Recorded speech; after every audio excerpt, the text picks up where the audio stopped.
There are moments in life that break you in two. Moments where you think you know someone, and in a second that person becomes a stranger. I lived that moment on a Tuesday afternoon in the living room of a house that was not mine, holding a cardboard box in my hands. My son. My own son looked at me as if I were a burden. My name is Evelyn, and I am 59 years old. This is the story I kept silent for a long time because sometimes the greatest pain is not what is done to you, but discovering who does it. For 32 years, I built a textile company from scratch. I started with an old sewing machine in my garage. I worked double shifts, endless early mornings, meetings with clients who treated me as if I understood nothing. But I knew. I knew about fabrics, about seams, about numbers, and above all, I knew about sacrifice. My husband died when Ethan was 12 years old. A massive heart attack on a Sunday morning. From that day on, everything fell on my shoulders. The company. The house.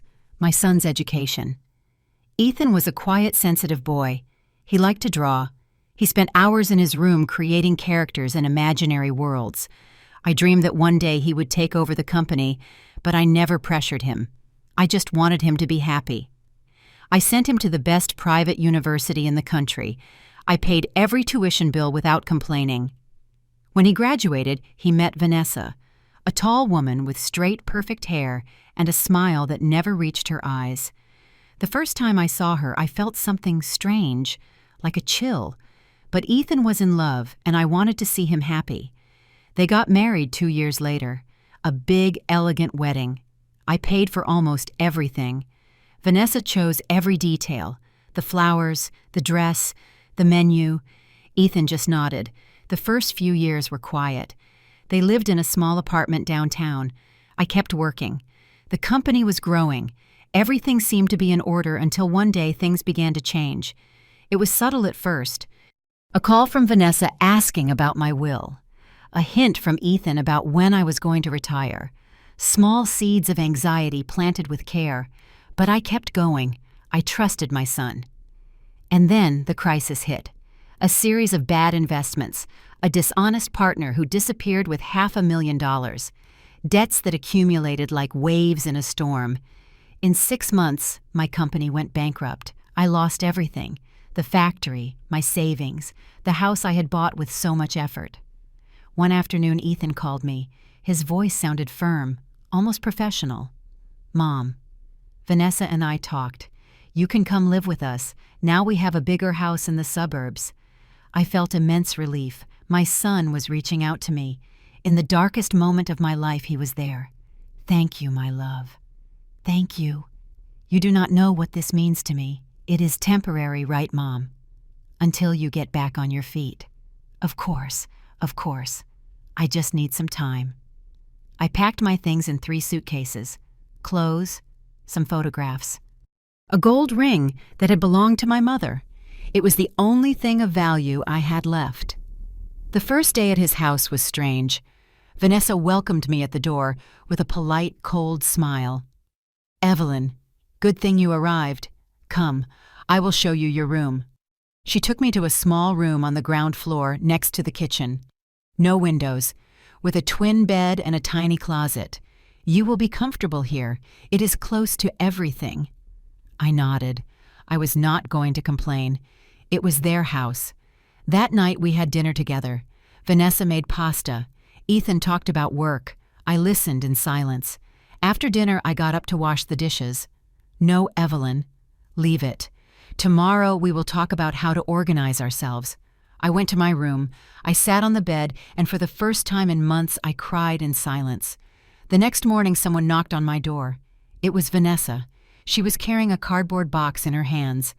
"Evelyn, I need to talk to you." I opened the door. She entered without waiting for an invitation. "Look, Ethan and I have talked. This cannot be a hotel. If you are going to live here, you have to contribute." "Of course. I understand. I am looking for a job. As soon as—" "No, I do not mean money. I mean helping around the house." She put the box on the bed. "Open it." My hands were trembling. I lifted the lid. Inside, there was a uniform, black, with a white apron. A maid's uniform. I froze staring at that fabric, staring at Vanessa. She smiled, a small, controlled smile. Wear this. Sometimes we trust too much in those we should not. Right. Have you also been disappointed by someone you loved? Tell me your story in the comments. I want to read it. I could not speak. The words got stuck in my throat as if someone had squeezed my neck. Vanessa was still there, standing perfectly groomed, looking at me with that expression I had seen before on her face, but had never wanted to recognize. It was contempt, pure and simple. I do not understand, I finally whispered. She sighed as if I were a slow child who does not understand instructions. It is very simple, Evelyn. This house does not clean itself. I work. Ethan works. And you? Well, you are here doing nothing. But I can help in other ways. I can cook. You can use the uniform, or you can look for another place to stay. She closed the box. She pushed it toward me. Think about it, but think fast. She left the room, closed the door behind her. I was left alone with that box, with that black uniform that smelled of new plastic. And then the memories began to arrive like waves, like a river overflowing. I remembered when Ethan was little, 4 years old, maybe 5. We had so little money back then. My husband worked from sunrise to sunset, but it was never enough. I sewed from home. Alterations, hems, sweet 16 dresses for the neighbors. One afternoon, Ethan ran into my workshop.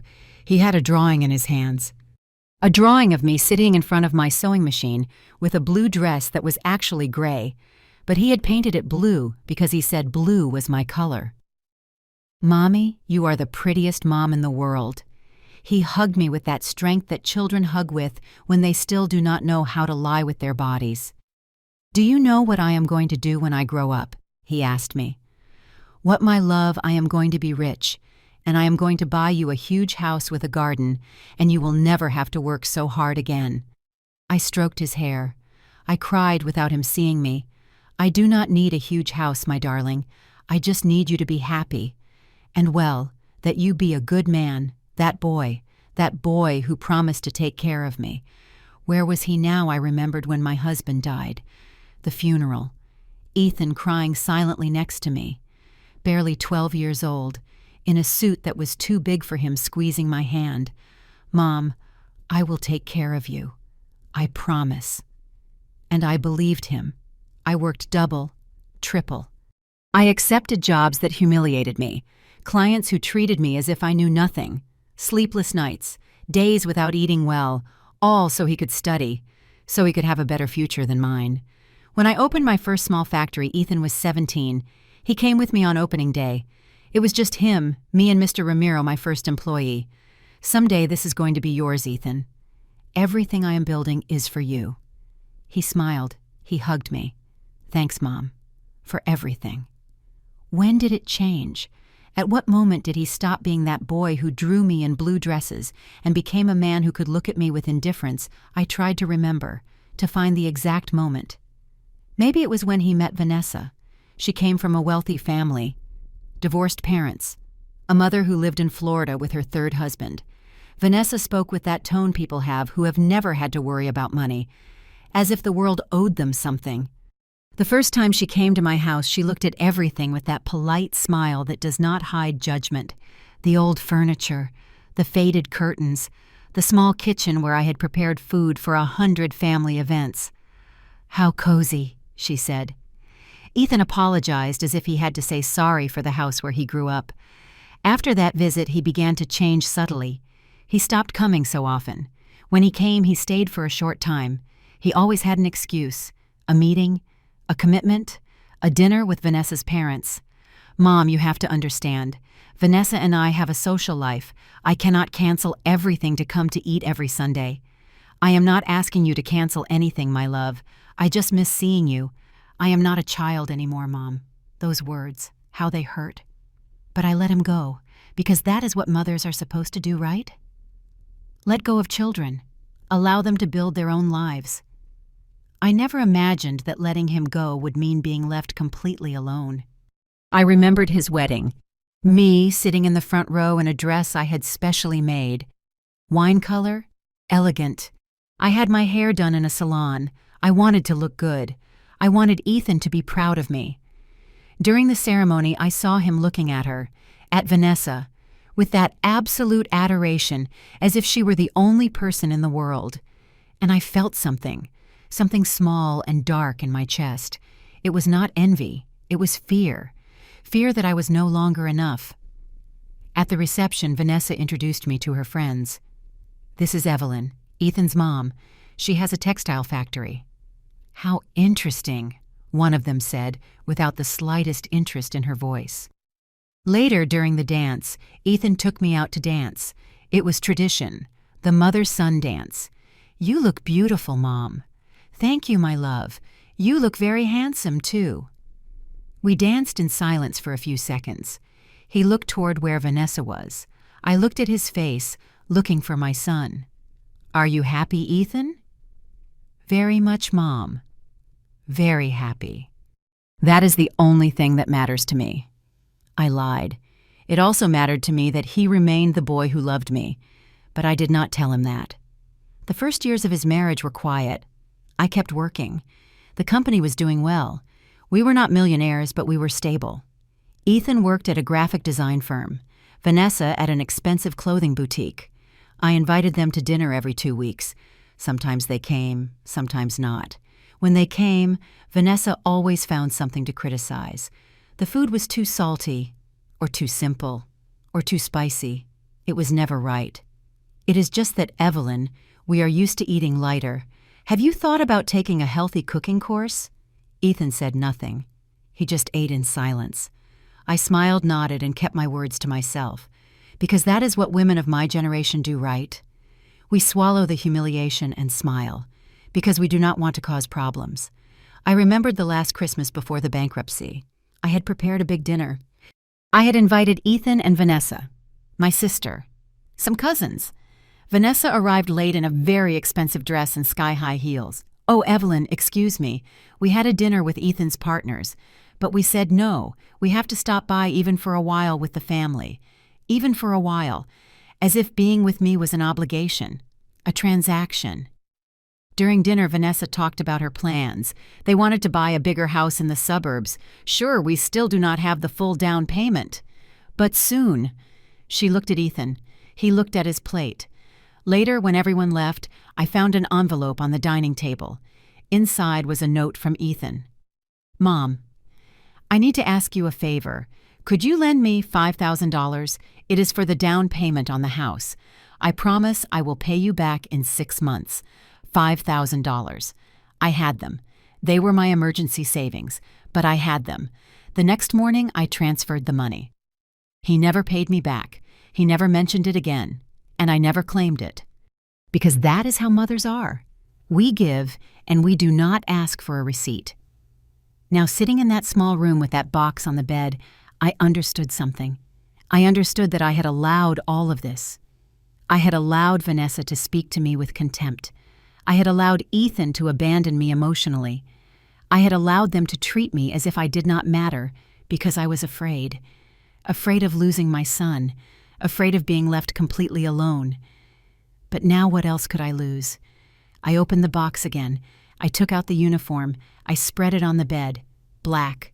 Starched. With a white apron that had lace on the edges. A uniform. For the woman who had built a company from scratch. For the woman who had raised a son alone. For the woman who had worked until her fingers bled on that old sewing machine. A maid's uniform. I touched the gold ring I wore on my finger. My mother's ring. It was the only thing I had left of her. The only thing of value I had managed to save from the bankruptcy. My mother had been a domestic worker all her life. She worked in big houses, in houses where they treated her well, and in houses where they treated her as if she were invisible. She never complained. She worked until the last day of her life. She gave me everything she could, education, values, and this ring. "Daughter, this ring is yours. But promise me something. Promise me that you are going to have a different life, that you are going to study, that you are going to be someone." I did it, Mom. I was someone, and now I am here. I put the uniform back in the box. I pushed it under the bed. I was not going to wear it. I still did not know what I was going to do, but not that. I left the room. I went to the kitchen. Vanessa was there, drinking coffee, checking her phone. "You already tried on the uniform. I need to talk to Ethan. Ethan already left for work, and he agrees with this, Evelyn. It was an idea from both of us." I sat down. My legs were shaking. "Vanessa, I have always treated you with respect. From day one. I have never interfered in your marriage. I have never criticized anything. Why are you doing this to me?" She put down the phone. She looked at me, directly in the eyes. "Because I can." 3 words. "Because I can." And in that moment I knew. I knew this was not just about helping around the house. This was about power, about humiliation, about putting me in my place. "Besides, Evelyn, let's be honest, what else do you have? You lost your company, you lost your house, you have no money, you have nowhere to go. Here you have a roof, food. It is not so bad. Is it?" I stood up. My hands were shaking so much I had to lean them on the table. "I prefer to sleep on the street." "Oh, Evelyn, do not be dramatic." I went back to my room, closed the door, and for the first time in months, I did not cry. I was too angry to cry. I took out my suitcase. I began to pack. I did not know where I was going to go. I did not have a plan. But I was not going to stay there. Then I heard the front door. Footsteps. Ethan's voice. I left the room. He was in the living room taking off his tie. "Ethan, I need to talk to you." He looked at me, tired. "Mom, what is wrong? What is wrong? Seriously, you ask me that." Vanessa appeared behind him. She stood by his side, as if they were a united front. "Your wife gave me a maid's uniform. She told me that if I want to live here, I have to work as a servant." I waited. I waited for him to say something, to be surprised, to get angry. But he did not. "Mom, it is just that you are not contributing. And we work a lot. The house is big. We need help. I am your mother, Ethan, not your employee. No one is treating you like an employee. We are just asking you to help. With a uniform, it is so you do not dirty your clothes." I could not believe it. My son, my own son, defending her, justifying this. "Do you agree with this?" He sighed. He rubbed his face. "Mom, look, you lost everything. I am giving you a place to live. The least you can do is help around the house. It is not that hard to understand. The least you can do." As if everything I had done for him for 32 years did not count. As if the years of sacrifice, the sleepless nights, the jobs I took so he could study, as if none of that mattered. "You know what, Ethan? You are right. Yes, yes. You are absolutely right. I lost everything, my company, my house, my dignity. But there is something I am not going to lose." "What?" "My self-respect." I went back to my room. I finished packing. 3 suitcases. It was all I had left in the world. When I came out, Ethan was in the living room, Vanessa by his side. Both looked at me. "Where are you going to go?" he asked. "I do not know, but I am not going to stay here. Mom, do not be stubborn. You are exaggerating." "Exaggerating." "Ethan, look at me. Look me in the eyes. I am your mother. Do you really think I deserve this?" He looked away. And that told me everything. "It is fine," I said. "I understand." I walked to the door, with my 3 suitcases, with my gold ring, with the little I had left. Vanessa spoke from behind. "When you get tired of living on the street, you know where your uniform is." I did not turn around. I did not answer. I opened the door, and I left. The sun was setting. The street was empty. I did not know where to go. I did not have enough money to rent anything. I had maybe $300 in my account, enough for a week in a cheap motel, maybe 2 if I ate very little. But I was going to find a way, because I had survived worse things, and if life had taught me anything, it was this. When you think you have hit rock bottom, there is always a way to get up. Always. I walked to the corner. I called an Uber with the last dollars I had on my card. I gave the address of my sister Lucy. We had not spoken in months. We had a complicated relationship, but she was my only option. As the car drove away from that house, I looked out the window. I saw Ethan at the door, standing, watching.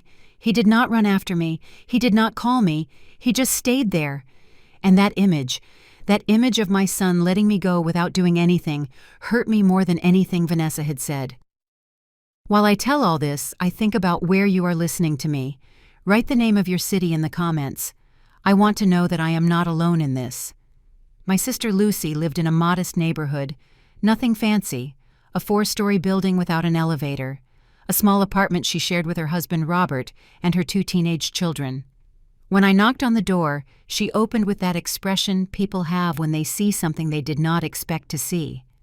"Evelyn, what are you doing here?" My suitcase is on the floor. My face probably swollen from holding back tears during the entire trip. "Can I come in?" She stepped aside. Robert was in the living room watching football. He greeted me with a nod. "The kids in their rooms," Coffee Lucy asked. "Please." We sat at the small kitchen table. She made coffee in an old pot I recognized. It had belonged to our mother. "What happened?" she asked bluntly. I told her everything. The uniform, Vanessa, Ethan, the way I had left. Lucy listened in silence, drinking her coffee without interrupting. When I finished, she sighed. "Evelyn, you were always too soft with that boy. I was not soft. It was love. It was spoiling him. You gave him everything. And now look, I did not have the energy to argue. Maybe she was right. Maybe not. It did not matter anymore. Can I stay here? Just a few days, until I find something." Lucy looked toward the living room where Robert was. "It is just that the apartment is small, Evelyn. We do not have extra space. I can sleep on the sofa. I will not be a bother. I promise. It is not that. It is just that Robert and I are going through a difficult time financially. He lost his job 3 months ago. We are living off my salary, and it is barely enough." I nodded. Of course I could not stay. I understand. Sorry for coming like this without warning. Wait, I did not say you could not stay. Just give me a few days. I need to talk to Robert. Organize ourselves. Okay. I stayed that night. I slept on the sofa, a sagging sofa that smelled of dampness but was soft, and my sister had given me a clean blanket. I could not sleep. I looked at the ceiling, the water stains, the flickering light bulb. How had I gotten here a year ago? I had my own house, my company, employees, respect, and now I was here on my sister's sofa, without a dollar, without a plan. The next morning, Lucy made me scrambled eggs.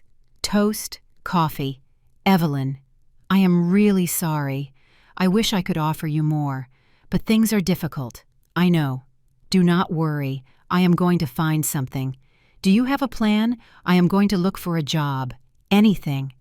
Something that allows me to rent a room, even something small. And your company, is there no way to recover it? No, the debts were too big. I had to declare bankruptcy. I lost everything. The clients, the machinery, everything." She shook her head. "And cannot Ethan help you financially?" "Even a little.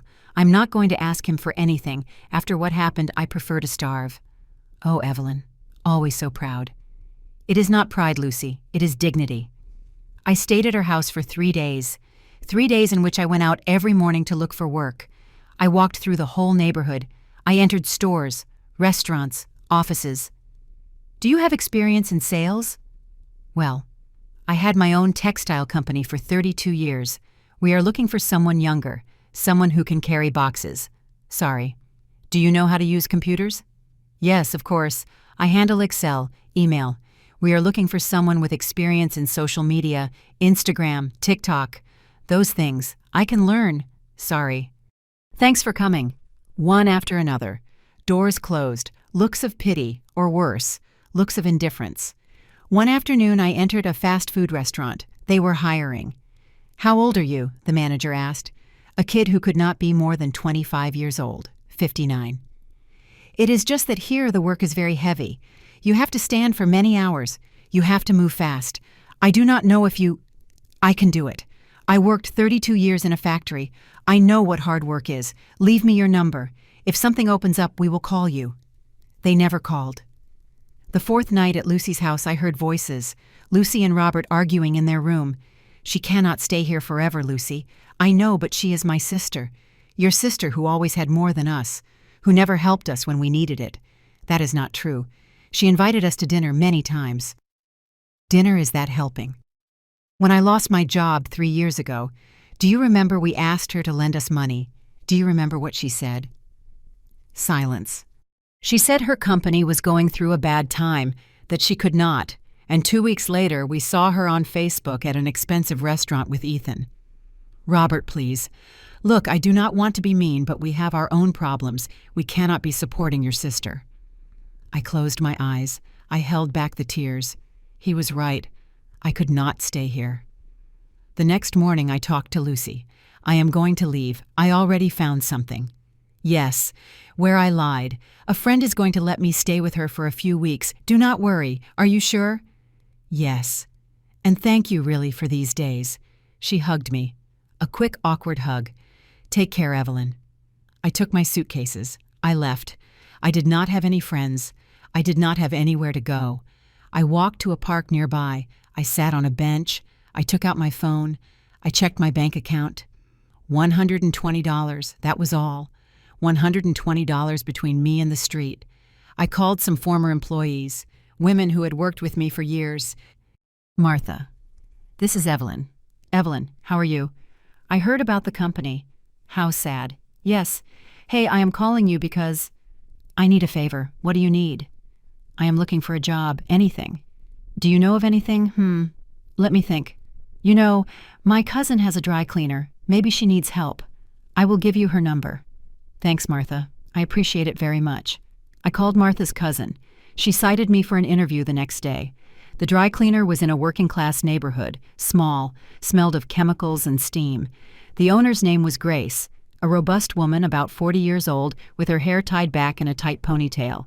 So you worked in textiles? Yes, 32 years. I had my own factory. Uh-huh. Well, this is not a factory. Here we wash clothes, we iron, everything by hand. It is hard work. I can do it. The pay is low, $350 a week. No benefits. Hours from 8 in the morning to 7 at night, Monday to Saturday. I did the math mentally. $1,400 a month, barely enough to rent a room and eat. It is fine. Can you start tomorrow? Yes. Okay, bring comfortable clothes and get ready to sweat. I left there with a job. It was not much, but it was something. I looked for rooms for rent on the internet. I found one 10 minutes from the dry cleaner. $400 a month. A small room in a tenement, shared bathroom, no kitchen. I took it. The owner of the tenement was an older lady, Mrs. Higgins. She looked me up and down. Coming alone? Yes. No husband. No children.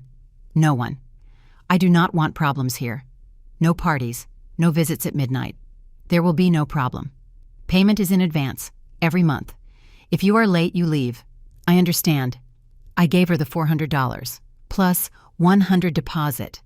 I had $20 left in my pocket. The room was worse than I imagined. 40 square feet, a twin bed with a sagging mattress, a plastic chair, a light bulb hanging from the ceiling, a small window that faced a dirty patio, the walls with damp stains, the floor of cold cement. I sat on the bed. I looked around. This was my life now. I took out my mother's ring. I looked at it. The gold shone even in that dark place. I could sell it. Probably they would give me $1,000, maybe more. With that, I could live a few months while I found something better. But I could not. It was the only thing I had left of her, the only thing that connected me to who I had been. I put it away. That night, lying on that mattress that smelled of mold, I cried. I cried for everything I had lost, for the house I had bought with so much effort, for the company I had built from scratch, for the years of sacrifice that now seemed to mean nothing. And I cried for Ethan, for the boy who had promised to take care of me, for the man he had become, for the son I had lost long before losing everything else. But something happened that night. Something changed inside me. Amid the tears, amid the pain, I felt something else. Rage. A cold calm, but intense rage. It was not rage against Ethan, nor against Vanessa. It was rage against myself. for having allowed myself to get here, for having accepted crumbs, for having believed that love was enough to sustain a relationship where there was no respect. I had spent my life giving, sacrificing myself, putting myself in last place, and for what to end up here, in a room of 40 square feet with $20 in my pocket. No, I could not end up like this. I was not going to end up like this. I wiped my tears. I sat on the bed. I turned on the bulb. I took out an old notebook I had in one of my suitcases, and a pen, and I wrote things I know how to do.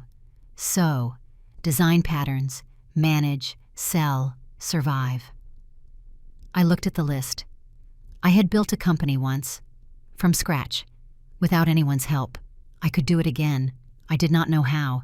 I did not know how long it would take me, but I was going to do it.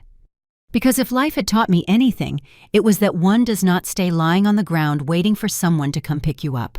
You get up yourself, even if your knees hurt, even if your legs shake, even if you do not know where to walk. You get up, and you start again. The next day, I started working at the dry cleaner. Grace had not exaggerated. The work was exhausting. Steam, heat, ironing for hours, hand-washing heavy garments, carrying bags of dirty clothes. My hands, which for years had handled fine fabrics and industrial machines, were now red-cracked. They hurt every night. But I did not complain. I worked. And while I worked, I thought. I thought about how I had started my company. I remembered. I had started with small jobs, alterations for neighbors, hems, buttons, zippers. Little by little, I had built a client base. Then came the dresses, the prom dresses, the brides, and then the school uniforms, the big orders, the contracts. It had taken 10 years to have my own small factory, another 10 to make it grow. It had not been fast, but it had been real. Why could I not do it again? One afternoon on my half-hour break to eat, I took out my phone. I searched for Facebook sewing groups, entrepreneurs, women who sold their products from home. I joined several. I posted. I offer sewing services, alterations, hems, zippers, buttons, custom clothing, affordable prices, guaranteed work. Nothing happened that day, nor the next, but on the third day I received a private message. "Hello, do you make curtains?" I answered immediately. "Yes. What do you need?" "I need curtains for my living room. How much do you charge?" I made a quick quote. Fabric, work hours, finishes, $120. "Okay. When can you?" "Next week." "Perfect." My first client. It was not much, but it was a start. I bought fabric with the money I had left from my first paycheck at the dry cleaner. I worked all Sunday night. My hands were shaking with fatigue, but I finished the curtains. They were perfect. The client was delighted. She paid me and recommended me to 2 friends. And so it began, little by little. One job, then another, and another. Curtains, cushion covers, pants alterations, simple dresses. I worked at the dry cleaner during the day, and in my room during the nights and Sundays. I slept 4 hours, sometimes less. But every dollar I earned, I saved. I separated it. I took care of it as if it were gold. 2 months passed. 2 months without talking to Ethan. 2 months without knowing about him. A part of me hoped he would call, that he would ask about me, that he would apologize, but he did not, and I did not look for him either. One afternoon while I was ironing at the dry cleaner, Grace approached. "Hey, Evelyn, do you know how to fix sewing machines a little?" "Why, I have an old one at my house. It is broken. My mom used it, but it has been stored for years. Do you want to see it?" "If you fix it, I will give it to you." My heart skipped a beat. Seriously? "Yes. Anyway, it is useless to me. But if you can use it, it is yours." That night, Grace took me to her house. We went up to a room full of old boxes. And there it was, an industrial sewing machine. Old, rusty, but complete. I checked it. I tested it. The motor worked. It just needed oil, cleaning, an adjustment in the tension. "I can fix it. It is yours." I cried that night, again. But this time, not from sadness, from hope.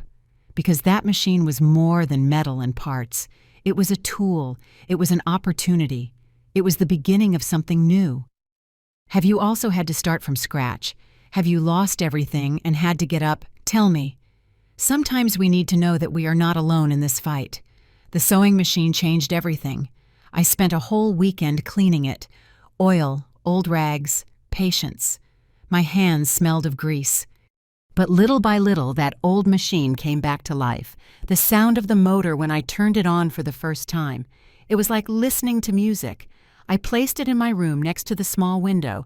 It was the only place where it fit. Mrs. Higgins, the owner of the tenement, came up to complain about the noise. "What is that racket?" "Is it my sewing machine? I work at night, just a few hours. Here you cannot do business. This is a residential area. It is not a business. I just do small jobs to earn something extra." She looked at me with suspicion. "Let there be no customers going up and down at all hours. This is a decent house. Do not worry." But Mrs. Higgins was right. I could not receive clients there. It was impossible. I had to figure it out. Clients sent me measurements by WhatsApp, photos of what they wanted. I made quotes. I bought fabric at the market during my lunch hour at the dry cleaner. And I worked at night. The deliveries I made on Sundays, in meeting points, subway stations, coffee shops. It was exhausting. But the orders began to grow. A client recommended me to her sister. That sister with her friends from work. Those friends with their neighbors. Word of mouth.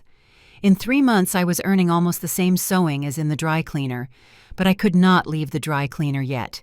It was my safe income, the solid ground under my feet. One afternoon while I was ironing, I felt the phone vibrate in my pocket. It was an unknown number. I hesitated, but I answered. "Hello, Mom." My heart stopped. "Ethan. This is Ethan." As if I did not know. As if I did not recognize his voice after having listened to it for 32 years. "What do you want?" My voice came out colder than I expected. "I wanted to know how you were. Now you care." "Mom, please let's not start like this." "Start like this, Ethan? You kicked me out of your house. You gave me a maid's uniform." "What did you expect, Silence? I did not kick you out. You left. Because you gave me no choice. There are always choices, Mom." That phrase hurt me. As if I had chosen this. As if I had wanted to end up working in a dry cleaner, living in a room of 40 square feet. "Why are you calling Ethan? Because you are my mom. And it is not right that we do not talk. And Vanessa." "Does she also think it is not right Vanessa has nothing to do with this?" "Of course she has to do with it. She was the one who gave me that uniform. She was the one who told me I could use it or leave. She just... Look, things got out of control. Maybe it was a mistake, but you also got very dramatic." "Dramatic. That word. I understand," I said. "Anything else, Mom, do not be like that. I am calling you so we can fix this." "Fix what exactly? Do you want me to come back? Do you want me to put on the uniform and clean your house?" "No. I want us to talk like adults." "Okay, let's talk. Are you going to apologize?" "Apologize for what? For letting your wife humiliate me. For not defending me. For making me feel like a burden. I did not do that. You did nothing. And that is exactly the problem. Mom, you knew we were going through a difficult time.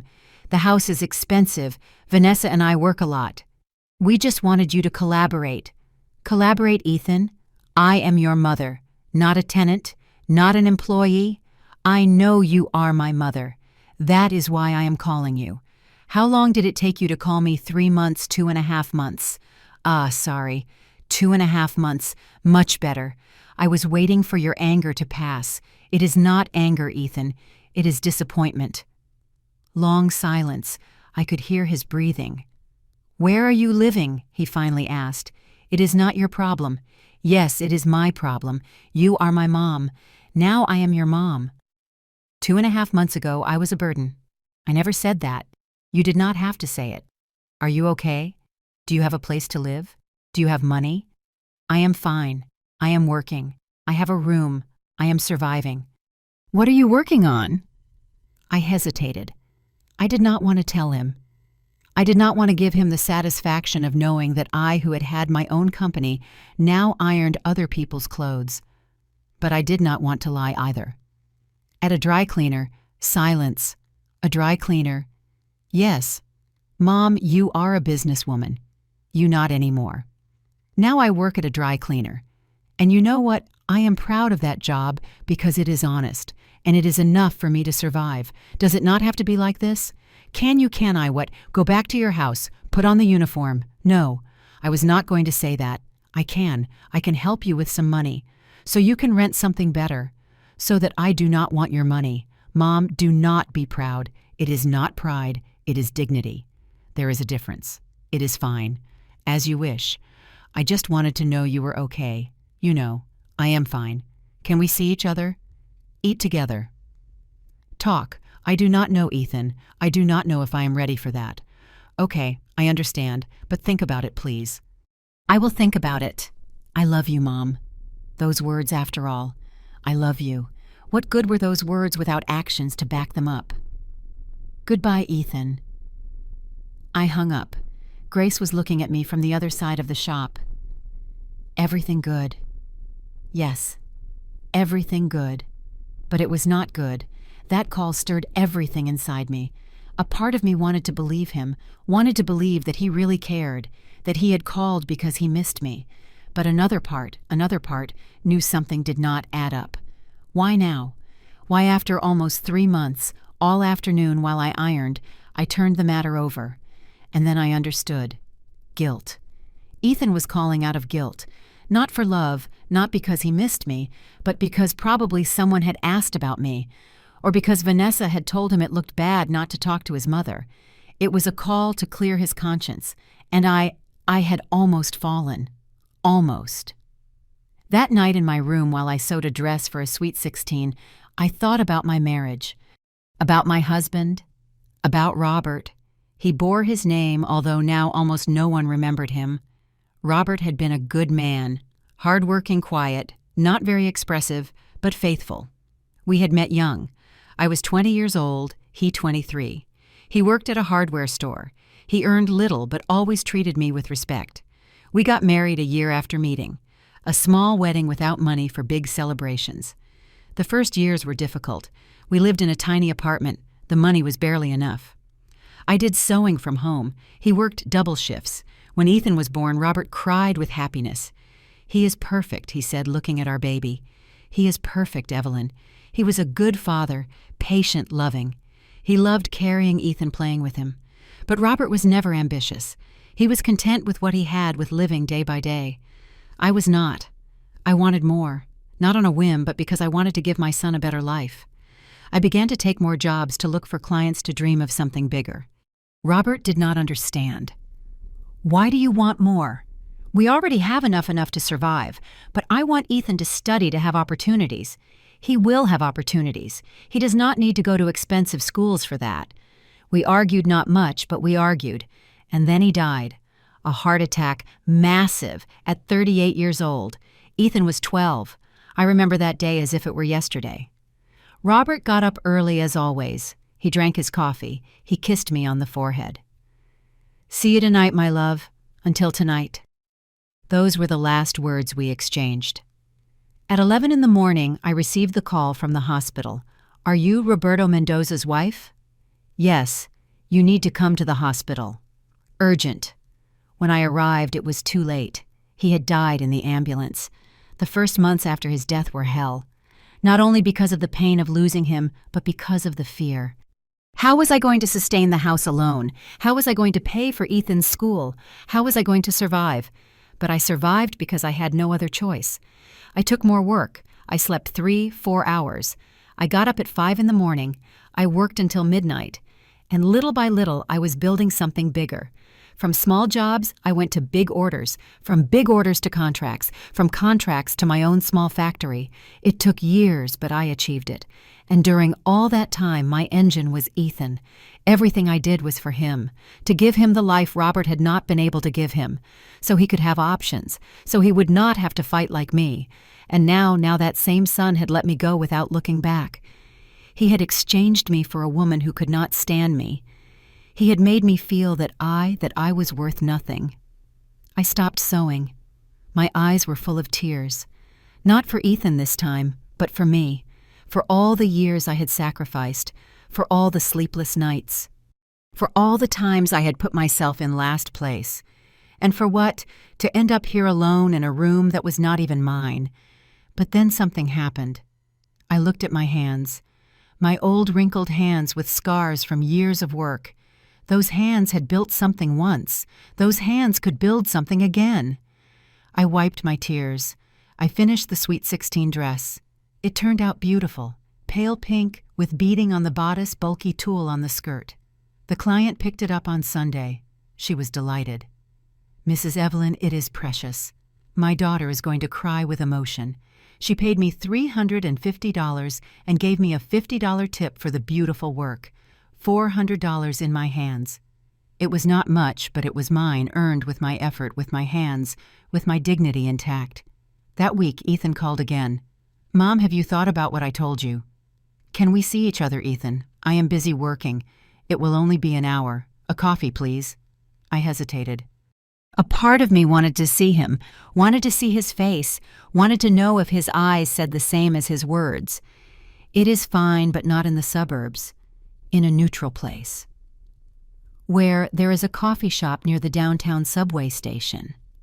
"There. Okay. Saturday at 3, Sunday at 5. Why Sunday?" "Because I work on Saturday." "Okay. Sunday at 5. The days until Sunday were strange. A part of me anticipated the meeting. Another part feared it. What was I going to tell him? What did he expect me to say? Was he going to apologize, or was he going to keep justifying himself? Sunday arrived. I showered. I put on my best clothes. Black pants, a white blouse, clean shoes. I put on light makeup. Not much, just enough not to look tired. I looked at myself in the small mirror in my room. I looked older, my hair with more gray, my face thinner, expression lines more marked. But I also looked stronger, as if everything that had happened had hardened me on the outside, but also on the inside. I arrived at the coffee shop 15 minutes early. I ordered a coffee. I sat at a table by the window. I waited. Ethan arrived on time. I saw him enter looking for me with his gaze. When he found me, he smiled, a small, nervous smile. He approached. He sat in front of me. "Hello, Mom. Hello." He looked good. Ironed shirt, dress pants, expensive shoes. He ordered a coffee, too. We both stayed in silence for a few seconds. "You look good," he finally said. "Thanks." "How have you been?" "Working like I told you." "Yes, about that." "Are you still at the dry cleaner?" "Yes. And I also sew. At night. I have several clients already." "Clients. Are you starting over?" "Something like that." He nodded. He drank his coffee. "Mom, I want you to know that I am sorry. What happened at the house should not have been like that. No, it should not have. Vanessa and I were stressed. The new house expenses, everything. I understand stress, Ethan, but that does not justify what you did to me. I know, and I apologize." "Is Vanessa sorry too?" He hesitated. "Vanessa. Well, she has her way of being. She is difficult sometimes, but she is not a bad person.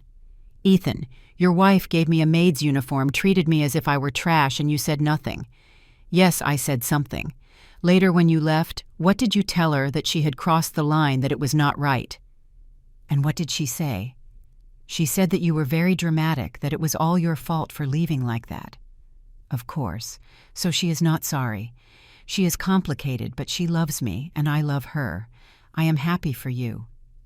"Mom, do not be like that." "Like what?" "Honest cold." "I am not cold. I am just tired, Ethan. Tired of pretending everything is fine when it is not." He lowered his gaze. "What do you want me to do?" "Nothing. I expect nothing from you. That is not true. You want something. If not, you would not have come." He was right. Why had I come? What did I expect from this meeting? I wanted to see you. I wanted to know if there was still something left of the boy I raised, of the boy who promised to take care of me. "I am still me, Mom." "No. You are not that boy anymore. And maybe I have part of the blame. Maybe I gave you too much. Maybe I never taught you to value what you had. Do not say that. It is the truth. I gave you everything, and I never asked you for anything in return. And now that I needed you, you were not there." His eyes filled with tears. "I wanted to be. But Vanessa owns you, Ethan. You chose to support her, and it is fine. She is your wife. But do not pretend that I do not hurt. It hurts me too. Yes. Does it hurt you because you did not call me in 3 months? You did not ask where I was, if I was okay, if I had food, nothing. I thought you needed space. Space? How convenient." He took my hand over the table. "Mom, please. I do not want to fight. I want us to fix this." I withdrew my hand gently. "Fix what exactly?" "Our relationship." "You cannot fix something that broke so deep, Ethan. Not that fast. Then give me time. Give me the chance to regain your trust. Okay, I will give you time, but I am not going back to your house, and I am not going to pretend everything is fine. I am not asking you that. What are you asking me then? That you do not cut me out of your life, that we keep talking, that you give me a chance to show you that I am still your son." I looked at him, really looked at him, and I saw a man, not the boy I remembered, a weak man, cowardly in some ways, but also my son. "Okay," I finally said. "We can talk, from time to time, but without pressure, without promises. Just see how it goes. Thanks, Mom." We finished our coffees in an uncomfortable silence. When I got up to leave, he also got up. "Shall I take you?" "No, thanks. I prefer to go alone. When do we see each other again, I do not know. I will call you." "Okay." He hugged me, a clumsy hug, brief. I left the coffee shop without looking back. On the subway, back to my room, I felt strange, not relieved, not happy, just empty, as if I had closed a door, but without knowing if it was ever going to open again. Have you ever forgiven someone, but without forgetting? Have you felt that weight of wanting to believe in someone again, but without being able to tell me? Sometimes forgiveness is more complicated than we are told. The days after that meeting with Ethan were strange. I felt as if I were floating in an intermediate place, neither angry nor at peace, just existing. I continued with my routine. Dry cleaner from 8 to 7, sewing at night, whole Sundays in front of the machine. The orders kept growing. I already had a small waiting list. 2 weeks, sometimes 3. A client asked me for 5 bridesmaid dresses for a wedding in December. "Can you have them ready by December 15th? We were at the end of October. "Yes, but I need a deposit to buy the fabric." "Sure. How much half?" $750. "Perfect. I will deposit it today. $750. It was the largest amount I had received since I started over. With that money, I was able to buy better quality fabric, thread, interfacing, invisible zippers, everything I needed. One afternoon, while I was cutting patterns in my room, Mrs. Higgins knocked on my door. "Evelyn, I need to talk to you." I opened. She had her face of, "I come to complain." "Look, it has been several Sundays that people come to look for you to pick up things, and I do not like that. They are my clients. They just come to pick up their orders. They do not make noise. They do not cause problems. I do not care. This is a residential area. You cannot have a business here. It is not a business. I just do small jobs. Anyway, either you stop receiving people here or I find you another place to live." My heart raced. "Mrs. Higgins, please, I pay on time. I do not cause problems. I just need—" "Rules are rules. Decide." She closed the door. I sat on the bed, trembling. I could not lose this room. I did not have money to deposit elsewhere, and with the orders I had, I could not afford the luxury of moving right now, but I could not stop receiving clients either. It was impossible. How was I going to deliver the dresses if they could not come for them? I thought all night looking for a solution. And then it occurred to me. Meeting points. I was not going to receive more clients in my room.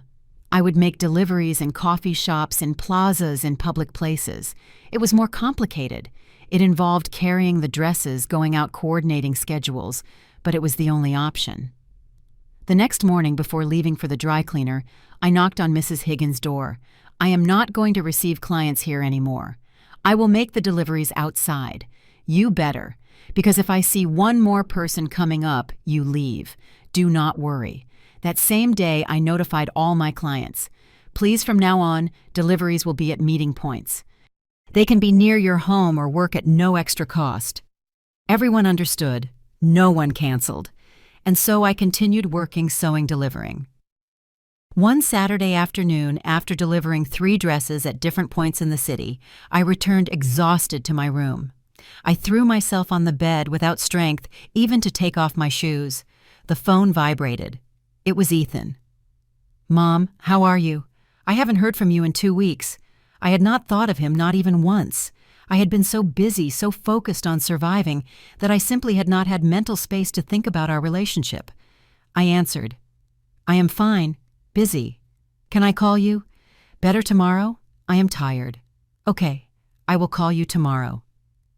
The next day, Sunday, while I was cutting fabric for the bridesmaid dresses, Ethan called. "Mom, tell me, how have you been?" "Good, working a lot." "Are you still at the dry cleaner?" "Yes. And with sewing, I have quite a few orders." "That is good, I am glad. Did you rent something better already?" "No, I am still in the same place." "Is it a safe place?" "Yes, it is fine. Can I go see you to see where you live?" "No, I prefer not." "Why?" Because I do not want to. It is my space and I prefer it to stay that way." Silence. "Okay, I understand. Hey, I wanted to tell you something. What Vanessa and I are looking to have a baby." My heart stopped. "A baby?" "Yes, we have been trying for several months and, well, we wanted you to know. Because when it happens, obviously we want you to be part of your grandson or granddaughter's life, a baby. Ethan was going to be a father and I was going to be a grandmother. I should have been excited. I should have felt joy, but I only felt an emptiness. Mom, are you there?" "Yes, I am here." "What do you think?" "Well, I am happy for you if that is what you want. Just that. Are you happy?" "What do you want me to say, Ethan? It is your decision, your life, but you are going to be a grandmother. I thought you would be excited. I am excited. But I also feel other things." "Like what?" "Like sadness. Because I know that baby is going to grow up with Vanessa as his main maternal figure, and I am going to be the grandmother they see from time to time in awkward meetings in coffee shops. It does not have to be like that, but that is how it is going to be, because things between us are not right, Ethan, and bringing a baby is not going to fix them. I am not saying a baby is going to fix anything. I just wanted to share it with you, and I appreciate it really, but I need time to process this." "Okay, I understand. Does Vanessa know you are calling me?" "Yes." She also wants things to improve between you." I hesitated a lot. "Seriously, yes, really. She says what happened was a mistake, that she was stressed. Ethan, Vanessa has never asked me for forgiveness. She has not even tried to talk to me. It is just that she has a hard time expressing herself, but she does feel it. If she really felt it, she would call me, she would look for me, but she does not do it. Maybe she is afraid you will reject her. She has every right to be afraid, just as I was afraid when I was left with nothing and you turned your backs on me." "Okay, Mom, I understood. You are still angry. I am not angry. I am hurt. There is a difference." He sighed. "Well, I just wanted to tell you. When we have good news, I will let you know." "Okay. I love you, Mom." "Me too." I hung up. I stayed sitting on the bed with the phone in my hands. A baby. My grandchild. How was I going to do that? Was Vanessa going to let me see him? Was I going to have to ask permission to hold my own grandchild? Was I going to have to pretend everything was fine between us to be close to that baby? The tears began to fall uncontrollably. For the first time in weeks, I cried. I cried for everything I was missing, for the relationship with my son, for the future with my grandchild that I probably was never going to have. But in the midst of crying, something else emerged. Rage. Rage for allowing myself to be in this position. Rage for not having demanded more, for not having set limits before. I wiped my tears. I got up. I was not going to continue like this. I was not going to allow my life to depend on Ethan and Vanessa's decisions. I was not going to wait for crumbs of affection, permissions to see my grandchild, awkward meetings in coffee shops. I was going to build my own life, my own path, and if they wanted to be part of that, they would have to earn it. The following days, I worked like never before.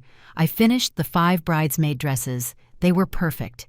Emerald green empire cut flowing fabric, elegant but comfortable. The bride picked them up 2 weeks before the wedding. Mrs. Evelyn, they are spectacular. My bridesmaids are going to cry when they see them. I am very glad. Do you have cards I want to recommend you to all my friends? Yes, I have. I took out some cards I had made simple with my name, my number, and custom sewing guaranteed quality.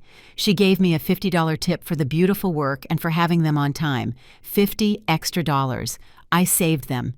Every dollar counted. One afternoon at the dry cleaner, Grace approached me. Evelyn, can I ask you a question? Sure. Do you know how to make uniforms? Like uniforms for companies? Yes. I made many in my factory. School uniforms, office uniforms, restaurant uniforms. Why? Because my cousin has a restaurant and is looking for someone to make uniforms for the waiters. I told him about you.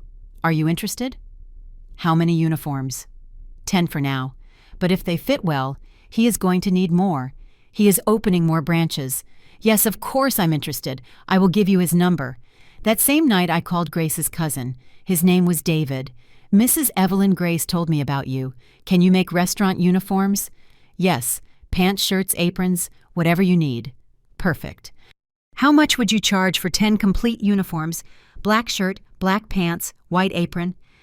I did quick math. $800, all inclusive. Fabric tailoring finishes. Sounds good to me. How much time do you need? 3 weeks. Perfect. Can you come to the restaurant tomorrow to take measurements? Yes. At what time? At 10 in the morning before we open. I will be there. The next day, I asked for permission at the dry cleaner to arrive an hour late. Grace covered for me. I went to the restaurant. It was called Home Taste, a small but nice place, clean with good decoration. David received me. A man of about 40 years, kind professional. Mrs. Evelyn, good thing you came. Look, what I need is something comfortable, but that looks good. Nothing too formal, but not too casual either. I understand. Do you have any design in mind? Honestly, no. I trust your judgment. Okay, I am going to do something classic. Collared shirt, long sleeve that can be rolled up. Pants with elastic waistband for comfort. Apron with pockets. Sounds perfect. I took measurements of all the waiters. 8 men, 2 women. When do you need them for? For December 15th. We are going to have a reopening. You will have them before. By the 10th. Excellent. I give you half right now, $400, and the rest when you deliver. Perfect. He gave me the money. In cash, $400. I left there feeling something I had not felt in a long time. Hope. Hope that this could grow, that I could build something real again. That same week, I bought fabric. Lots of fabric. Black, white, good quality. I worked every night, every Sunday. The sewing machine worked until 1, until 2 in the morning. Mrs. Higgins knocked on my door one night. Evelyn, it is already very late. Turn off that machine. Excuse me, Mrs. Higgins. I am almost finished. Every day the same story. People want to sleep. I am sorry. Tomorrow I finish earlier, but I did not finish earlier. I could not. I had delivery dates, commitments, clients who trusted me. One night while I was sewing, the phone vibrated. It was a message from an unknown number. Hello, they gave me your number. I am Sophia. I need a wedding dress. Do you make wedding dresses? My heart jumped. Wedding dresses. It was the most complicated thing, the most delicate, what had the most pressure, but also what paid the best. Yes, I make wedding dresses. When do you need it for March? I have time, but I want something unique, something I cannot find in stores. We can make an appointment, so you can tell me what you have in mind. Perfect. Saturday at 11. Yes. Where is there a coffee shop where we can see each other to talk quietly? Yes. There is one downtown, Tuscan Cafe. Do you know it? Yes. See you there. On Saturday, I arrived at the cafe 15 minutes early. Sophia arrived on time, a young woman, maybe 35 years old, elegant, sure of herself. Mrs. Evelyn, yes. Nice to meet you. Nice to meet you. Thanks for coming. We sat down, ordered coffee. Look, I am going to be honest with you. I have gone to many stores, and everything I see is very commercial, very standard. I want something different, something that is mine. I understand. Do you have any idea of what you want? She took out her phone, showed me pictures from Pinterest. I like these styles, vintage, with lace. But I do not want something too overloaded. I want elegance, simplicity. I love it. I can do it. How much do you charge? This was the difficult question.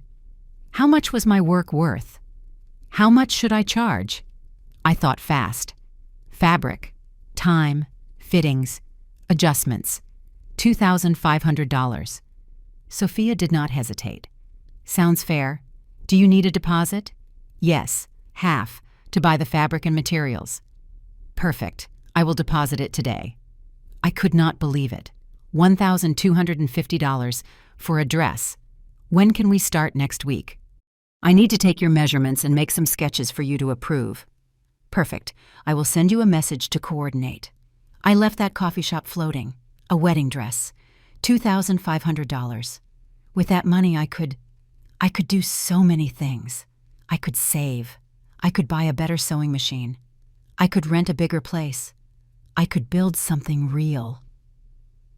That afternoon, walking down the street, I passed a small commercial space for rent, a storefront, nothing fancy but with a good location. I looked through the window. It was empty, dirty, but it had potential. There was a number on the sign, for rent. I wrote it down. It was not the time yet. I did not have the money for the rent, nor for the deposit, but soon I could have it. I kept walking, and for the first time in months, I smiled. A real smile. Of hope. Of knowing that I was building something. Something that no one could take away from me. Something that was completely mine. That night in my room, I took out my old notebook. The list I had written months ago. Things I know how to do. Sew design patterns. Manage, sell, survive. I added one more. Start over.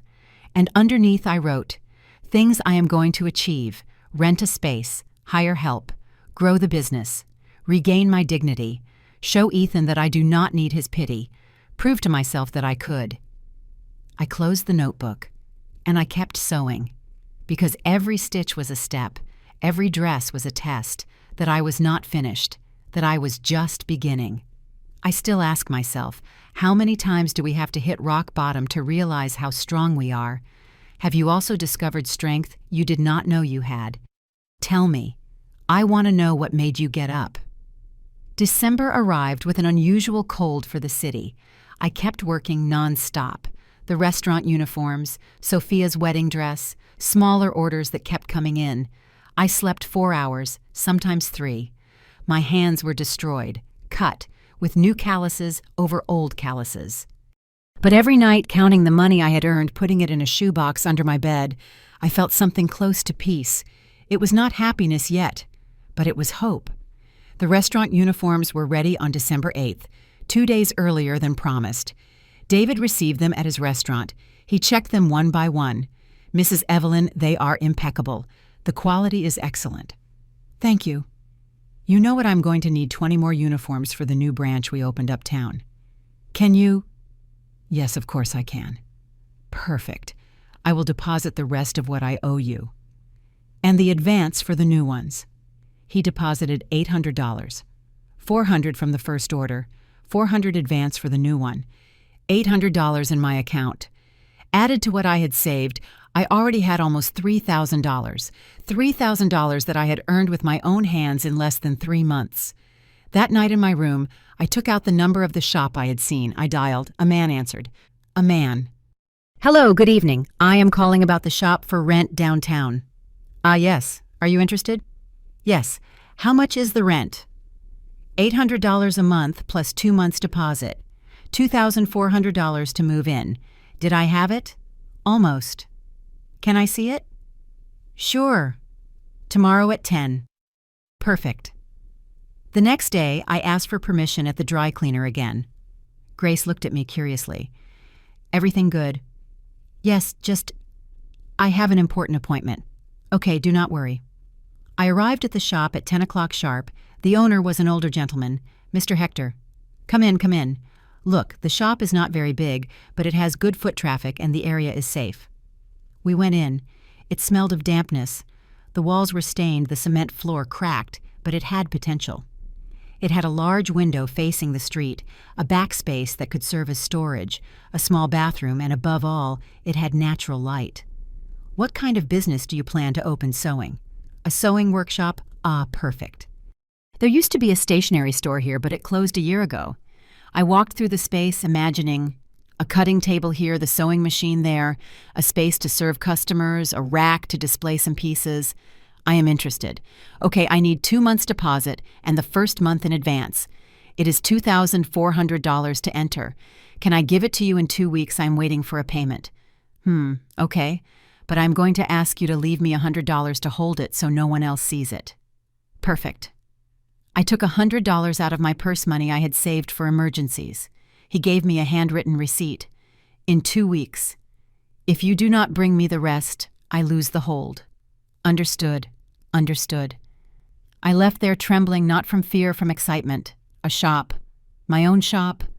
I was going to have my own workspace. I just needed $2,300 more. I had it almost. I was only missing about $500. Sophia's wedding dress would give me the other $1,250 when I delivered it, and I had other small orders that would give me about $300 more. I was going to make it. Those days I worked harder than ever. I finished the small orders. A pair of pants, a skirt, 2 blouses. I delivered everything on time. Everything was paid. And the wedding dress was taking shape. French lace, A-line, open-back, short train. It was the most beautiful dress I had made in years. Sophia came every week for fittings. Every time she was more delighted. Mrs. Evelyn, it is perfect. It is exactly what I wanted. The final adjustments in the hem are still missing, but it already looks spectacular. In the 3rd fitting, while I was adjusting the waist, Sophia asked me, "Do you have children?" The question took me by surprise. Yes, a son. Is he married? Yes. How nice. Are you going to have grandchildren soon? I stayed silent for a few seconds. I hope so. You must be excited. Yes, it is complicated. Sophia turned to look at me in the mirror. Complicated. Why I do not know why I told her. Maybe because I needed to talk about it. Maybe because Sophia had that energy that makes you feel safe. My son and I do not have a good relationship right now. Things happened, and although he wants to fix it, I am not ready yet. What happened, if it is not too much indiscretion? When I lost my company, I went to live with him, and his wife did not want me there. She made me feel that I was a burden, and my son did not defend me. Sophia nodded slowly. That hurts. More when it is your own son. Yes, it hurts a lot. And now I am here starting over alone, and it is fine. I am learning that I do not need anyone's approval to fend for myself. Wow, that is very strong. I had no other choice. Sophia looked at me in the mirror, with respect. You know what, Mrs. Evelyn? You are my heroine. I laughed, but it was a laugh with tears. I am no heroine, I am just a woman surviving. Exactly. And that is heroic. I finished the fitting. Sophia changed. Before leaving, she hugged me. Thank you not only for the dress, but for sharing your story with me. It makes me feel that if you could get up after all that, I can also handle whatever comes. That is right. We all can. That night in my room, I thought about that conversation, about how my story could inspire someone else, about how pain, when you process it, can become strength. On December 14th, 2 weeks after putting the hold on the shop, I had the full money, $2,300 in cash. I went to look for Mr. Hector. I gave him the money. He counted every bill. Perfect. Here is your contract. Sign here, and here, and here. Sign, with a trembling hand. The keys are yours. You can start whenever you want. The rent is due on the 15th of each month. Thank you. I took the keys, cold, heavy, real. I walked to the shop. I opened the door. I entered. The empty space, silent, smelling of dust. But it was mine. I sat on the floor in the middle of the empty shop, and I cried. I cried from relief, from gratitude, from pride. Because this was mine. No one had given it to me. No one had helped me. I had achieved it alone with my hands, with my effort, with my dignity intact. I took out my phone. I took a picture of the empty shop. I posted on Facebook. After months of hard work today, I opened my sewing workshop, small but mine. If you know someone who needs alterations, custom dresses, uniforms, anything here I will be. Evelyn Sewing, quality and dedication guaranteed. I added the address, my number. In less than an hour, I had 20 comments. Congratulations. What pride, Evelyn. You deserve it. I'm going to recommend you to my friends. And then I saw a comment that froze my blood. It was from Vanessa. How good that you found something to do. Ethan and I wish you the best. I read that comment 5 times. Every word was a blow. Something to do. As if this were a hobby. As if it were not something real. Something important. And then Ethan and I. Always together. Always a united front. I deleted the comment. I blocked her. I was not going to let her contaminate this moment. I spent the next few days cleaning the shop. I swept. I mopped. I washed the windows. I painted the walls white. Grace helped me one Sunday. She brought her husband. Between the 3 of us, we left the place shining. It looks beautiful, Evelyn. Thank you. Thank you for everything. Are you going to quit the dry cleaner yet? Not yet. I need to have more clients before leaving. But soon. When you quit, let me know. To prepare your severance pay, I will do it. I bought a large work table. Used, but in good condition. $150. I moved my sewing machine to the shop. I put it next to the window. I hung a simple curtain to divide the space. Front, to serve customers. Back, my workspace. I bought an old rack at a flea market. $20. I had a sign made. Mine. Simple. Evelyn Sewing. Alterations and custom design. It cost $100, but it was worth every penny. On December 20th, I officially opened. No customers the first day, nor the second. The third day, an older lady arrived. Do you do hems here? Yes, of course. I have 3 pairs of pants. How much do you charge? $5 per pant. Okay, for when tomorrow? Perfect. My first client in my own shop. $15. But it was not the money. It was the symbol. I was doing it. I was building something real. December 24th. Christmas Eve. I closed the shop early. I had no plans. I had no family to celebrate with. Lucy had invited me, but I had declined. I did not want to be uncomfortable. Ethan had sent me a message. Mom, do you want to come to dinner with us? Vanessa made turkey. I replied, Thank you, but I'm going to spend the night working. I have orders to deliver. He did not reply. That night in my shop alone, I finished Sophia's wedding dress, the last stitch, the last adjustment. It was perfect. I hung it on the rack. I looked at it under the lamplight. It was more than a dress. It was proof that I could create something beautiful, even in the middle of chaos, even after losing everything. At 11 at night, I heard fireworks outside, families celebrating. I was alone, in an empty shop, on Christmas Eve. But I did not feel alone. I felt free. Free from expectations, free from disappointments, free from depending on someone else. I took out my phone. I dialed Ethan's number. He answered on the 3rd ring. Mom, are you okay? Yes, I am okay. I just wanted to wish you a Merry Christmas. Merry Christmas, Mom. Are you sure you do not want to come? We are still awake. Sure, thank you. Where are you? In my workshop, finishing a job. Your workshop. Yes, I rented a shop. I opened my own sewing workshop. Silence. Seriously. Yes, when? A week ago. And why didn't you tell me? Because I did not need to. I did not need your approval, nor your opinion. I just did it. Mom, it is incredible. Thank you. Can I go see it someday? When I'm ready. Okay, I understand. Hey, Mom, I am proud of you. Those words. After all, I am proud of you. I should have been excited.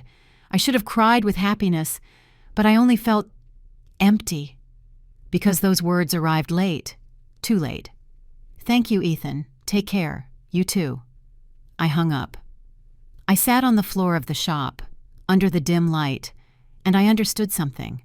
I understood that Ethan's pride no longer filled me like before, that his approval was no longer what I sought, that I had found something more important, my own pride, my own approval, and that was enough. On December 26th, Sophia came for her dress. She saw it. She tried it on. She cried. It is perfect. It is exactly what I dreamed. I am very glad. She gave me an envelope. Here is the rest. And something extra. For everything. I opened the envelope. There was $1,500, Sophia. It was only $1,250. I know, but you deserve more. For the work, for the dedication, for everything. She hugged me. Thank you, Mrs. Evelyn, not only for the dress, but for reminding me that women are strong, that we can handle anything. We all can. You just have to believe it. When Sophia left, I stared at the money, $1,500. With what I had saved, I already had almost $5,000. I could buy a second machine. I could hire someone to help me. I could grow. But above all, I could prove to Ethan, to Vanessa, and to myself that I was not a victim. I was a survivor, and I was just getting started. Have you also had moments where you realize that you no longer need the approval of who used to be everything to you?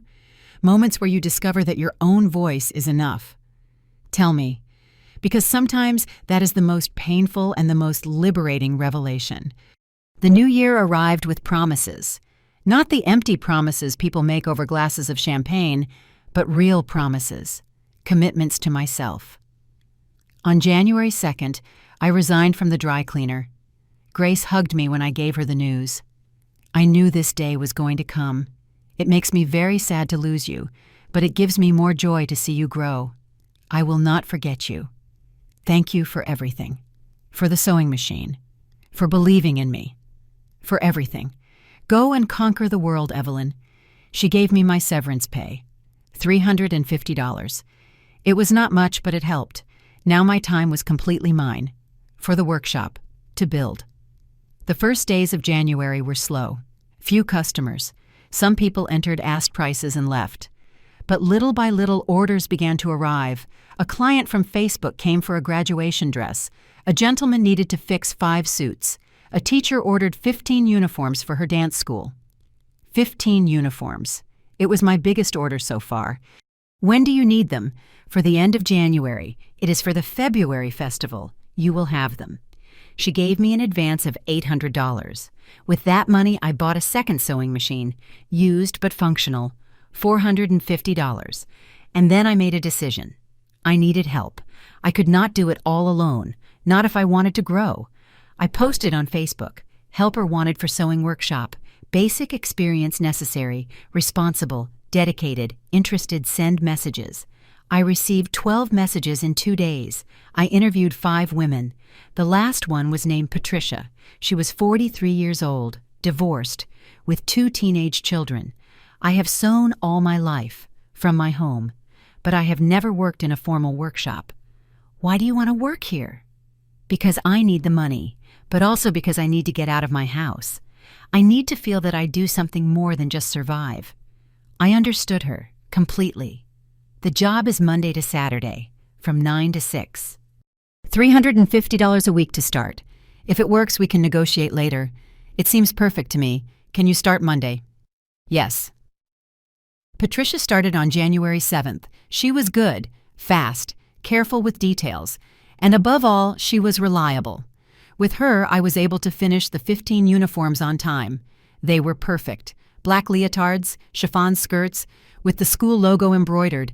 The teacher was delighted. She paid me the rest, $800 more, and she recommended me to 3 other dance schools. Things were growing, fast. But then something happened. On January 15th in the afternoon, I was cutting fabric when someone entered the workshop. I looked up. It was Ethan. "Mom," I froze, with the scissors in my hand. "What are you doing here? I came to see you. I wanted to see your workshop." "How did you know the address?" "It is on your Facebook." "Of course." Patricia was in the back sewing. Ethan looked around. The machines, the cutting table, the fabrics hanging. The rack with finished pieces. "Wow, this is real. Yes, it is real. How long have you been here?" "Almost a month. And do you already have customers?" "Yes, quite a few." He stayed silent, watching. "Mom, this is incredible. Really. Thank you. Can I help you with something?" The question took me by surprise. Help me with what I do not know. Money contacts. I know people who might need uniforms or alterations. I do not need help, Ethan. But it could be faster. You could grow more. I am going to grow at my own pace without anyone's help. Why are you like this? Like what? So proud, so closed off. I laughed, without humor. Proud Ethan. 6 months ago, I was left with nothing. Without a house, without a company, without money. And you gave me a maid's uniform, and now you tell me I am proud. I know, and I already apologized for that. No, you did not apologize. You said it had gotten out of control. You said maybe it was a mistake. That is not apologizing. Okay. You are right. I apologize. Really. What happened was wrong. Very wrong. And I am sorry. And Vanessa. Is she sorry too? Silence. Vanessa has her way of seeing things. That is not an answer. No, she is not sorry. She thinks you exaggerated, that you left out of pride. Of course. Because she does not understand what dignity is. Mom, please do not talk like that about her. Why not? Why do I have to keep silent? Why do I have to pretend that what she did to me did not hurt? Because she is my wife, and I am your mother. I know you are my mother. That is why I am here trying to fix this. It cannot be fixed, Ethan. Not like this. Then what do you want me to do? Tell me. What do you need from me? I looked at him, really looked at him, and in that moment I understood. I understood that there was nothing he could do, because the problem was not just what had happened, it was who he had become. Nothing. I need nothing from you. That is not true. Yes, it is true. For months I thought I needed your forgiveness, your regret, that you acknowledged what you did to me. But not anymore. Not anymore. What I do not need that anymore. Because I realized something. I realized that the most important person I needed forgiveness from was myself. I do not understand. I needed to forgive myself for allowing this to happen, for putting myself in a position where someone, even my own son, could treat me like this. And I already did. I forgave myself and I freed myself. The tears began to fall, down my face, down his. Mom, Ethan, I love you. I will always love you. You are my son. But I can no longer carry this pain. I can no longer wait for you to change or for Vanessa to change.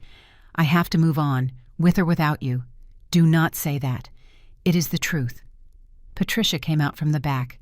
She saw the scene. She stayed silent. Ethan wiped his tears. So what do you no longer want me to be part of your life? I did not say that. I said I cannot expect anything from you. If you want to be in my life, perfect. But it is going to be on my terms, not yours, and definitely not Vanessa's. She is my wife, Mom. I cannot simply. I am not asking you to choose. I am telling you that I already chose. I chose my peace, my dignity, my life. And what about me? Where do I stand? Where you decide to stand? That is your decision, not mine. He stayed silent, looking at the floor. I am going to be a dad. The words fell like stones. What? Vanessa is pregnant. 8 weeks. The world stopped. A baby. My grandchild. Congratulations. Is that all? Congratulations? What do you want me to say? I do not know. I thought you would be excited. That of course I'm excited, but I'm also afraid. Afraid of what? Afraid that baby will grow up without knowing me, that Vanessa will push me away, that you will allow it. That is not going to happen. It already happened, Ethan. You pushed me away once. What guarantees me it is not going to happen again? Why? Because now it is different. It is my child, our child, and I want you to know him, to be part of his life. And Vanessa silence. I am going to talk to her. I am going to tell her she has to accept you, that you are my mother, that you are the grandmother of our baby. I do not want her to accept me out of obligation, Ethan. I want respect, and if she cannot give it to me, then I prefer not to be there. Mom, please do not do this. I am not doing anything. I am just setting boundaries, something I should have done a long time ago. Patricia touched my shoulder gently. Evelyn, I am going out for a moment. To buy thread. Do you need anything? No. Thank you, Patricia. She left, leaving us alone. Ethan sat on a chair with his head in his hands. I do not know what to do. You do not have to do anything right now. Just think. Think about what kind of father you want to be. What kind of family do you want to build? And when you know we talk. And meanwhile, I am going to keep working, building my life. And when your baby is born, let me know. And we see how we proceed. Just like that. It is not easy. None of this is easy, but it is necessary. He got up, walked to the door. Before leaving, he turned around. I love you, Mom. I love you too. He left. The door closed behind him. I was left alone, in the middle of the workshop, and then I cried. I cried like I had not cried in months. I cried for the boy I lost, for the man he became, for the baby who was going to be born, and who maybe I would never know as I should. I cried for everything that could have been, and wasn't. But I also cried with relief, because I had said everything I needed to say, because I had set boundaries, because I had chosen my peace over his comfort. Patricia returned half an hour later. She brought coffee. I brought 2, just in case you needed one. Thank you. We sat together, drinking coffee, in silence. Was that your son? She finally asked. Yes. You look alike. You have the same eyes. Yes, but nothing else. Do you want to talk about it? No. I prefer to work. Okay. And we worked. All afternoon. All night. Cutting, sewing, creating. Because that was what I knew how to do. I did not know how to fix my relationship with my son. I did not know how to make Vanessa respect me. I did not know how I was going to make a life with a grandchild I might not be able to see. But I knew how to sew. I knew how to create. I knew how to build something beautiful from scratch. And for now, that had to be enough. That night in my room, I took out my mother's ring. I looked at it under the light. Mom, I do not know if I did the right thing. I do not know if I should have been softer or harder. I know nothing. The ring shone, silent. But I know you taught me not to crawl, not to beg for love, not to accept crumbs. I put it away again, and I slept. Not well, but I slept. The following days were weird. I expected Ethan to call, to send a message, but he did not, and neither did I. Patricia noticed my distraction. Are you okay? Yes, just thinking. About your son? Yes. Do you want some advice? Sure, let him go. If he comes back, good. If not, it is also fine. But do not hold on, because that is only going to destroy you. Do you speak from experience? Yes. My ex-husband. I loved him so much I forgot to love myself. And when he left me, I did not know who I was. It took me years to recover. And now, I am me. And that is enough. You are right. I always am. We smiled, and we kept working. On January 25th, a large order arrived. A cleaning company needed 50 uniforms. By the end of February, 50 uniforms. It was immense, impossible to do alone, even with Patricia. What do we do? Patricia asked. We accept it. And we hire someone else. Do you have money for that? Yes. And so I did. I hired another woman, Rose, 51 years old. Widow, expert in industrial sewing. When do I start? Tomorrow? And with 3 machines running, with 3 women working, the workshop became something real, something solid, something no one could take away from me. On the last day of January, I closed the shop early. I counted the money for the month. I had earned $4,500. $4,500 in a month. After paying the rent of the shop, the salaries of Patricia and Rose, the materials, the electricity, I had $1,500 of net profit left. $1,500. It was not a fortune, but it was more than I had earned in my best month at the dry cleaner, and I was just getting started. I sat on the floor of the workshop, alone, and I smiled, because I had lost my son, at least for now. I had lost the possibility of being the grandmother I wanted to be. I had lost the family I had dreamed of. But I had gained something else. I had gained myself. And that was priceless. I still wonder if I did the right thing, if I should have been more flexible, more understanding. But I also know that I cannot sacrifice my peace to maintain a relationship that destroys me. And you? What would you have done in my place? February arrived with longer days, more light, more hope. The workshop ran like clockwork. Patricia, Rose, and I worked in perfect sync, as if we had worked together all our lives.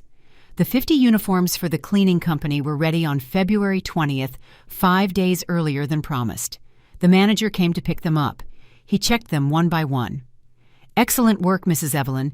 Can I place a recurring order? I need 30 uniforms every 2 months." "Of course." "Perfect.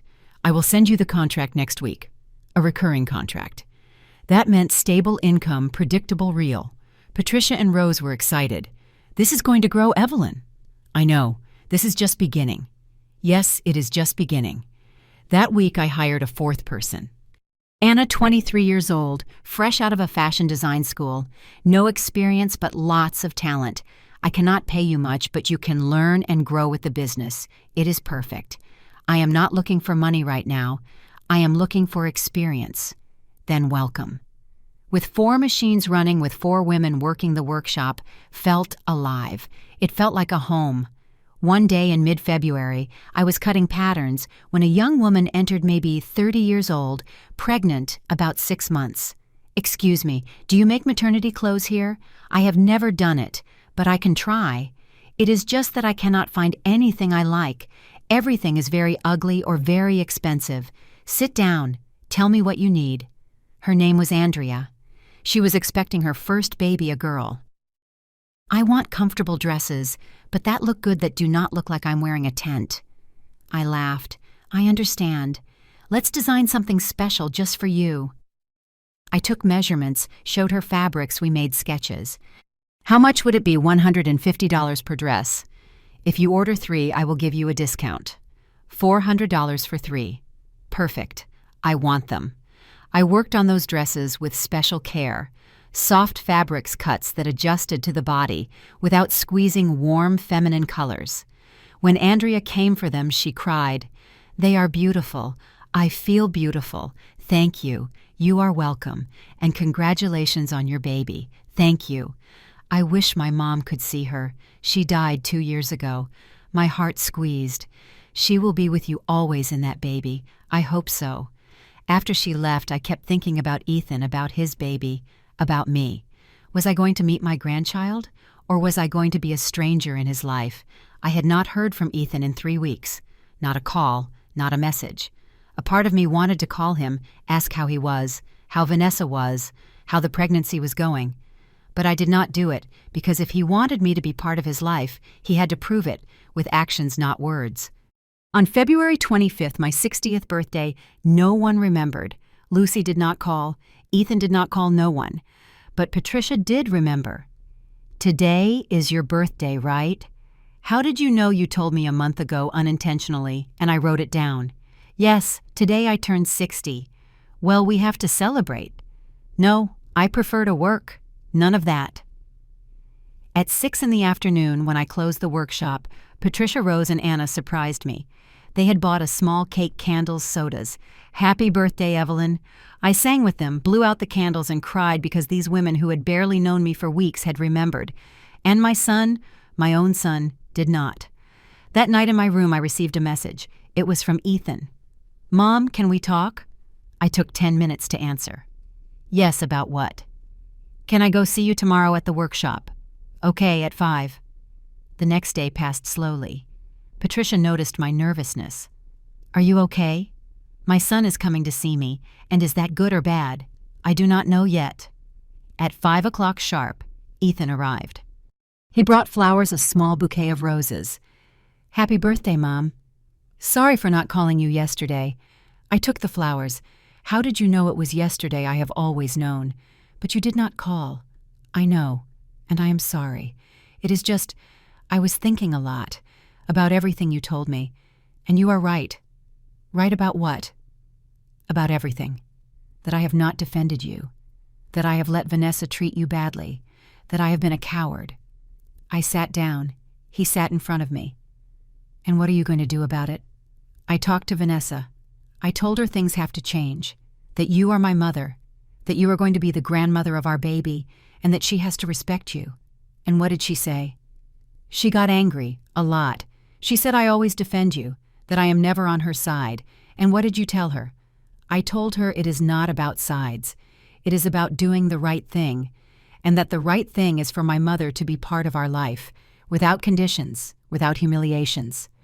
"And did she accept silence?" "No, she did not accept. She said if I insist on that, she is going to go with her mom to Florida, and she is going to take the baby." My heart sank. "Ethan, but I do not care, Mom. I am tired already. Tired of choosing between you two. Tired of feeling like I always do everything wrong." I told her if she wants to go, let her go. "But the baby is mine too, and I am not going to let her take him away from you." I could not believe what I was hearing. "Did you really tell her that?" "Yes, and I mean it." "Ethan, a baby needs both parents. You cannot separate from Vanessa because of me." "I am not separating because of you.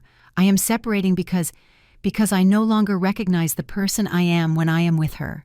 I have become someone I do not like, someone weak, someone who allows his wife to treat his mother badly." The tears began to fall, down my face, down his. "I do not want your marriage to be destroyed because of me." "It is not going to be destroyed because of you. It was already destroyed, just that I did not want to see it." "Are you sure about this?" "Yes, very sure. And I want you to know something else." "What?" "That I admire you. That I am proud of you. Really. Of how you got up. Of how you built all this. You are the strongest person I know. I am not strong. I just survived. You are strong. I could not have done what you did. I would have given up." I hugged him. A long hug. Tight. "I love you, my boy. I have always loved you. I love you too, Mom. And I'm sorry. I am sorry for everything." We stayed like that, hugging, crying. Patricia rose and Anna watched us from the back, in silence. When we separated, I asked him, "And now, what is going to happen? I do not know. Vanessa says she needs time, that she is going to think. Meanwhile, she went with her mom. How long ago? 3 days ago. And how are you?" Confused, sad, but also relieved, as if I could finally breathe. "Have you talked to her?" "Yes, every day. She tells me she is fine, that the baby is fine, but that she needs space. Give her that space, and meanwhile think. Think about what kind of marriage you want. What kind of father do you want to be? I will do it. Do you want to stay for dinner? I can make something quick. No thanks. I need to be alone for a while. Process all this. Okay, but if you need me here I am, I know. And thanks." He left, with his hands in his pockets, shoulders slumped. My son, my boy, lost, confused, but searching to be better, and that was enough for now. That night Patricia stayed with me a while after closing. Are you okay? Yes, I think so. Your son loves you. It shows. I know. But sometimes love is not enough. You are right. But it is a start. 2 weeks passed. Ethan came to the workshop almost every day. After work, he sat down, we talked. Sometimes about important things, sometimes about nothing. He told me that Vanessa was still in Florida, that they talked, but things were difficult. She says she is not coming back if you continue to be part of my life. Then let her go. Do you really believe that I believe no one should ask you to choose between your wife and your mother? If she asks you, that she does not love you as she should. But what about the baby? The baby is going to have both parents together or separated. But he is going to have love, and that is what matters. In mid-March, I received a call. It was from an unknown number. Hello, Evelyn Bautista. Yes. Calling from the Chamber of Commerce. We want to inform you that you have been nominated for the Businesswoman of the Year Revelation Award. I was speechless.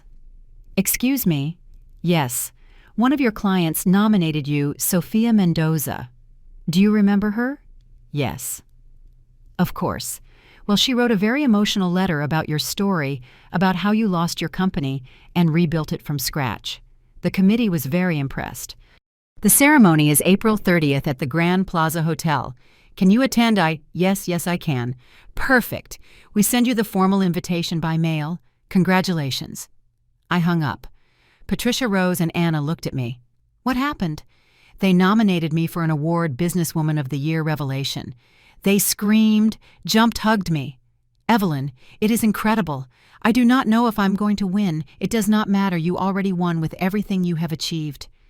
That night I told Ethan, Mom, that is incredible. I am so proud of you. Thank you. Can I go with you to the ceremony? Do you want to? Of course. You are my mom, and I want to be there. Then come. April 30th arrived fast. I bought a dress, nothing expensive but elegant, navy blue. I had my hair done in a salon. I put on makeup. I looked at myself in the mirror. I looked different, not only older but more dignified, as if everything that had happened had given me a strength I did not have before. Ethan picked me up. He wore a suit. He looked handsome like his father. You look beautiful, Mom. Thank you. You look good too. We went to the hotel, a huge place full of elegant people, businessmen, politicians, press. I felt out of place, but Ethan took me by the arm. You deserve to be here more than anyone. The ceremony began. They gave several awards. Businessman of the Year, Sustainable Company, Technology Innovation, and then and now, the Businesswoman of the Year Revelation Award. This award recognizes a woman who, against all odds, built or rebuilt a business from scratch. This year, we have 3 exceptional finalists. They said 3 names. Mine was the last. Evelyn Bautista, founder of Evelyn's Sewing, who after losing her textile company of 32 years, rebuilt her life from a 40-square-foot room to opening her own workshop, currently employing 4 women and growing month by month. Applause. My heart beat so fast I thought it was going to explode. And the winner is Evelyn Bautista. I could not believe it. Ethan screamed. He hugged me. You won, Mom, you won. I stood up trembling. I walked to the stage. I went up. I received the award, a glass plaque with my name engraved. The presenter gave me the microphone. Mrs. Bautista, a few words. I looked at the audience. So many people looking at me. And then I looked at Ethan, in the front row, crying. I took a deep breath. 7 months ago, I had nothing. No house, no company, no money. I only had my hands and the will not to give up. This award is not only mine, it is for all the women who have lost everything and have had to start from scratch, for all those who have been humiliated and have found the strength to get up, for all those who continue sewing, cleaning, working, surviving, because we are stronger than we think, and it is never too late to start over. Thank you. Applause. Long, strong. I went down from the stage. Ethan hugged me. I love you, Mom. And sorry for everything. There is nothing to forgive anymore. We left the hotel. The night was cool, starry. Do you want to go to dinner? Ethan asked. Yes, I would love to. We went to a small restaurant, quiet. We ate, we talked, we laughed. like before, like when he was a child, when everything was simple. Mom, I have to tell you something. What Vanessa and I are getting a divorce. My heart stopped. Are you sure? Yes, we already talked about it. Calmly, without shouting. And we both agree. It does not work, and bringing a baby into a broken marriage is not fair. And the baby, we are going to share custody. She is going to live in Florida. Me here. But we are going to be good parents, both. And you. You are going to be part of her life, I promise you. And does Vanessa agree? She has no other choice. It is my child, too, and I am going to fight for her right to know her grandmother. I hugged him. You are going to be a great father.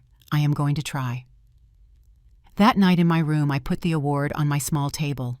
I looked at it, shining under the light bulb. And I understood something. I understood that this was not the end. It was just the beginning, that I had lost so much, but I had also gained so much more. I had gained myself, and that was worth more than any award. Sometimes life takes everything away from you, just to teach you that you are enough, that you need nothing more than your own strength. Have you also had that moment where everything changes? Tell me. The following months were of constant growth. The award opened doors I never imagined. I appeared in the local newspaper, in business magazines. I was invited to give a talk at a university about entrepreneurship. Me, Evelyn Bautista, giving a talk.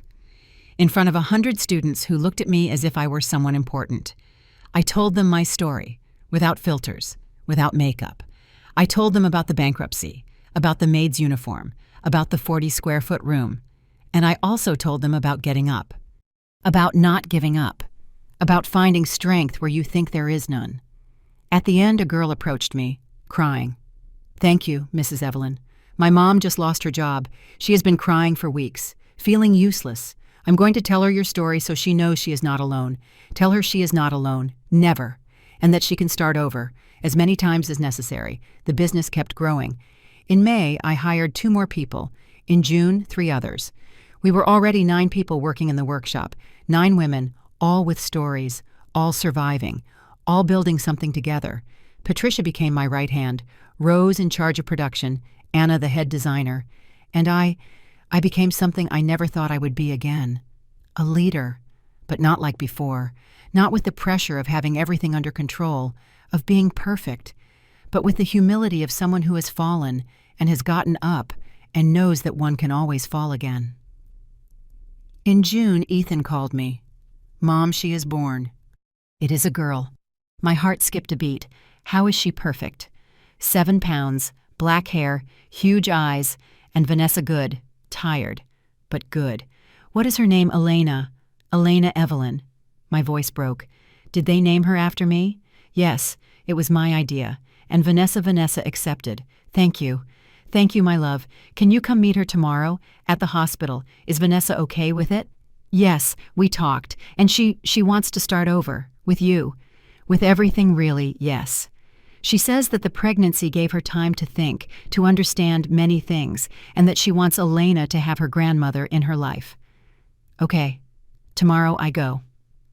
The next day, I arrived at the hospital with a small gift, a little white dress I had sewn myself, with hand embroidery. I knocked on the room door. Ethan opened. Come in, Mom. I entered, and there was Vanessa, in the bed, with her hair tied back. No makeup. She looked different, more human, more vulnerable. And in her arms, my granddaughter, Elena. Hello, Evelyn, Vanessa said. Hello? Do you want to hold her? I approached, trembling. Vanessa handed her to me carefully.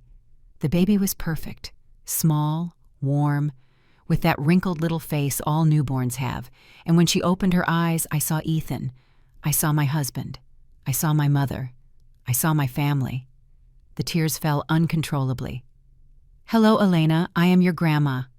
The baby looked at me, with those huge eyes, as if she recognized me.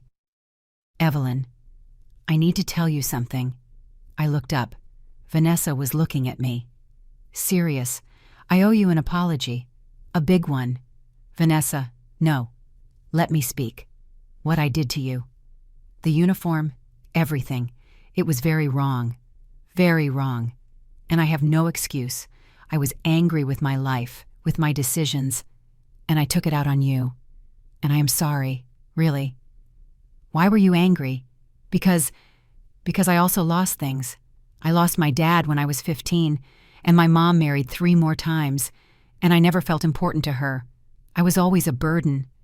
And when you arrived at my house, I saw you as a threat, as someone who was going to take Ethan away from me. I never wanted to take him away. I know, now I know. But at that moment, I did not see it that way. I only saw a woman who had had everything, who had been successful, and I had achieved nothing, and I envied you, and I made you pay for my own insecurity. Thank you for telling me that. And there is something else. I saw your award. I saw your interview in the newspaper, and I realized something, that you are the woman I want to be, strong, independent, resilient, and instead of admiring you, I attacked you, and I am sorry, a lot. I sat in the chair next to her bed, still holding Elena, Vanessa. We all make mistakes. We all hurt people we shouldn't have hurt. The important thing is to recognize it and do things differently from now on. Do you think we can start over, you and me? We can try. Thank you. Ethan was in the corner, crying silently. Thanks, Mom. For giving her a chance. Family is that. Chances. Over and over again. I spent 2 hours in that hospital, holding Elena, talking with Vanessa, laughing with Ethan. And for the first time in a long time, I felt peace. Not because everything was perfect, but because finally, there was hope. The following weeks, I visited Elena almost every day. Vanessa and Ethan had decided to try again, but differently, with therapy, with boundaries, with respect. I do not know if it is going to work, Ethan told me one afternoon, but we are going to try. For Elena, that is all that can be done. Try. One afternoon in July, while working at the workshop, I received a call. It was from a known number, but one I had not seen in months. Lucy, my sister. Evelyn. Lucy. What happened? I need to talk to you. Can I come see you? Yes. Sure. An hour later, Lucy arrived at the workshop. She looked bad. Thinner. Deep dark circles. Wrinkled clothes. Are you okay? No, I am not okay. We sat down. I gave her coffee. Robert left me. What he left 2 weeks ago. With another woman. A co-worker. He left me alone. With the debts, with the kids, with everything. Lucy, I am so sorry. And the worst is that now I understand what you went through. Now I understand what it feels like to be left with nothing, with no one, feeling the world coming down on you. Do you need money? No. Well, yes, but I did not come for that. I came to ask for your forgiveness. Forgiveness for what? For not supporting you when you needed it. For leaving you alone. For prioritizing Robert over you. You are my sister. And I failed you. It is over, Lucy. No, it is not over. Because now I am where you were. And I do not know what to do. And I thought maybe you could help me. Help you how I do not know. With advice. With whatever. I looked at her. My sister, who had always had the most stable life, the most solid marriage, the most normal family, and now she was here, broken. As I had been. Lucy, you're going to be fine. Not today, nor tomorrow, but you are going to be fine, because you are strong, more than you think. I do not feel strong. I did not feel strong either, but I was, and you are too. You just need time and support. Can I work with you? Here, in the workshop, I know how to sew. A little. I can learn. Do you really want to? Yes. I need to get out of my house. I need to do something. Feel useful. Okay. You can start Monday. Thank you, Evelyn. Thank you. I hugged her, and I felt her body tremble. We are going to be fine. Both of us. And in that moment, in that hug, I closed a circle.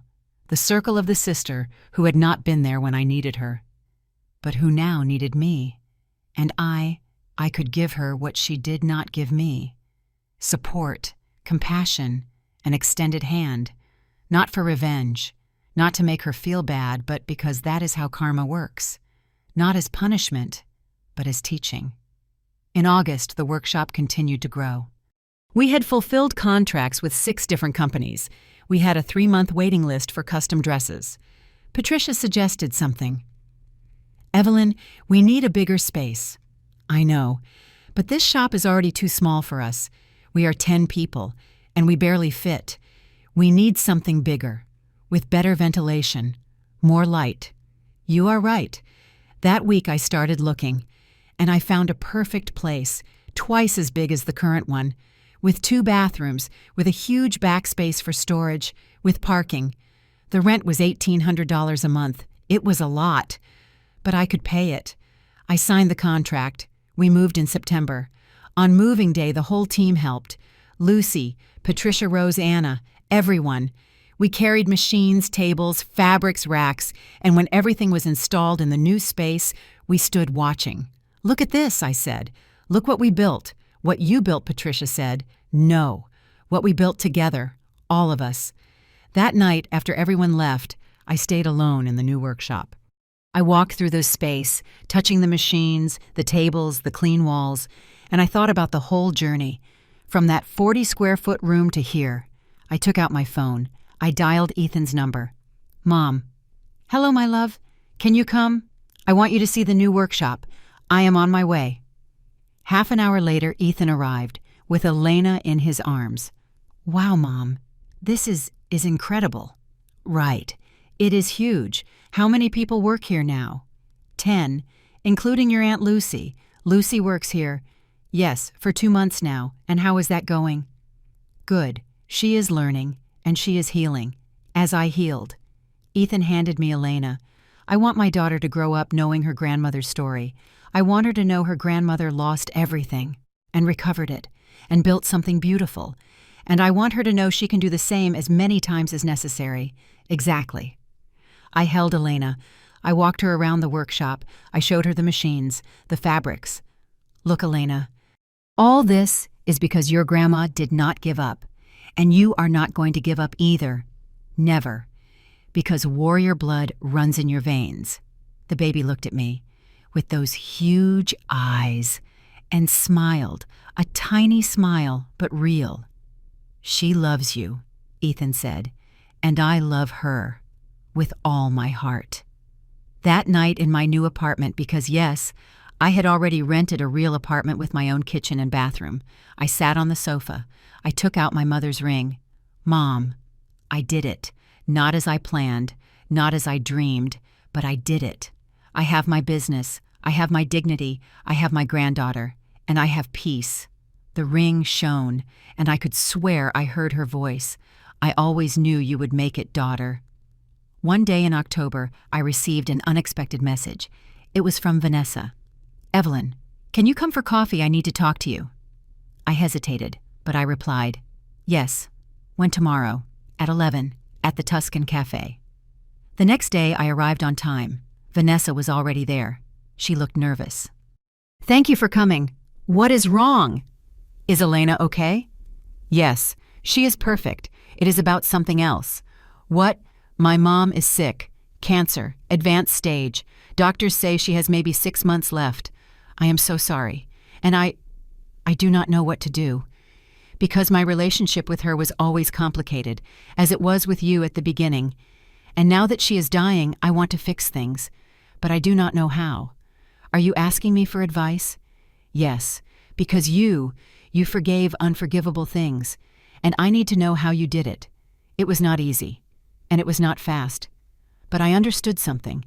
I understood that forgiveness is not for the other person. It is for you, so you can move forward without carrying that weight." "And how do I start?" "Talk to her. Tell her what you feel, what hurt you, but also tell her you love her, that you forgive her, even if she does not ask you to, because when she goes, you will not have another chance." Vanessa cried. "I am afraid. We are all afraid. But regret hurts more than fear. Thank you, Evelyn, for everything. For being the example I needed. I am not an example. I am just a woman who learned to get up. That is more than many achieve. We said goodbye with a hug, long, sincere, and I understood something. I understood that karma is not revenge. It is not seeing who hurt you fall. It is seeing who hurt you grow. It is seeing that person learn, change, evolve, because when they grow, we all grow.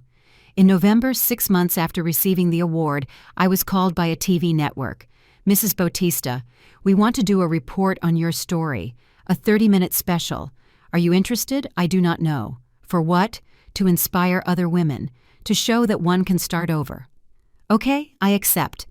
They filmed for a week, in the workshop, in my house, with my team, with Elena, with Ethan. The report aired in December, prime time. I watched it alone, in my living room, with a cup of coffee, and I did not recognize myself. The woman on the screen was strong, confident, successful, but also vulnerable, human, real. At the end of the report, they put my final words. To all women who are going through something difficult, who feel they can no longer go on, I want to tell you something. Yes, you can. You always can, because we are stronger than we think, and life always gives second chances to those who earn them. After it ended, I received hundreds of messages from women who had lost jobs, marriages, homes, children, from women who thanked me for sharing my story, from women who said I had given them hope. And in that moment, I understood the purpose of everything, the purpose of the pain, of the fall, of the reconstruction. It was not just for me, it was for everyone, to show that it is possible, that it is always possible. One afternoon, while I was closing the workshop, someone arrived, an older woman, about 70 years old, with a cane. Mrs. Evelyn. Yes, I saw your report, and I wanted to meet you. Nice to meet you. How can I help you? I do not need help. I just wanted to thank you. Thank you for what? For reminding me that I am not finished. I just lost my husband. After 50 years of marriage, and I thought my life had ended. But you reminded me that I can start over, at 70 years old, and that is priceless. My eyes filled with tears. It is never too late. Never. I know. Now I know.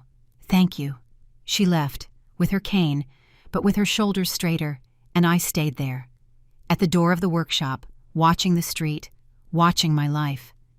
And I smiled, because karma is not punishment. It is justice. Silent, perfect, inevitable. I had lost everything, and they had taken it from me with humiliation. But life had returned everything to me, with dignity, with respect, with love.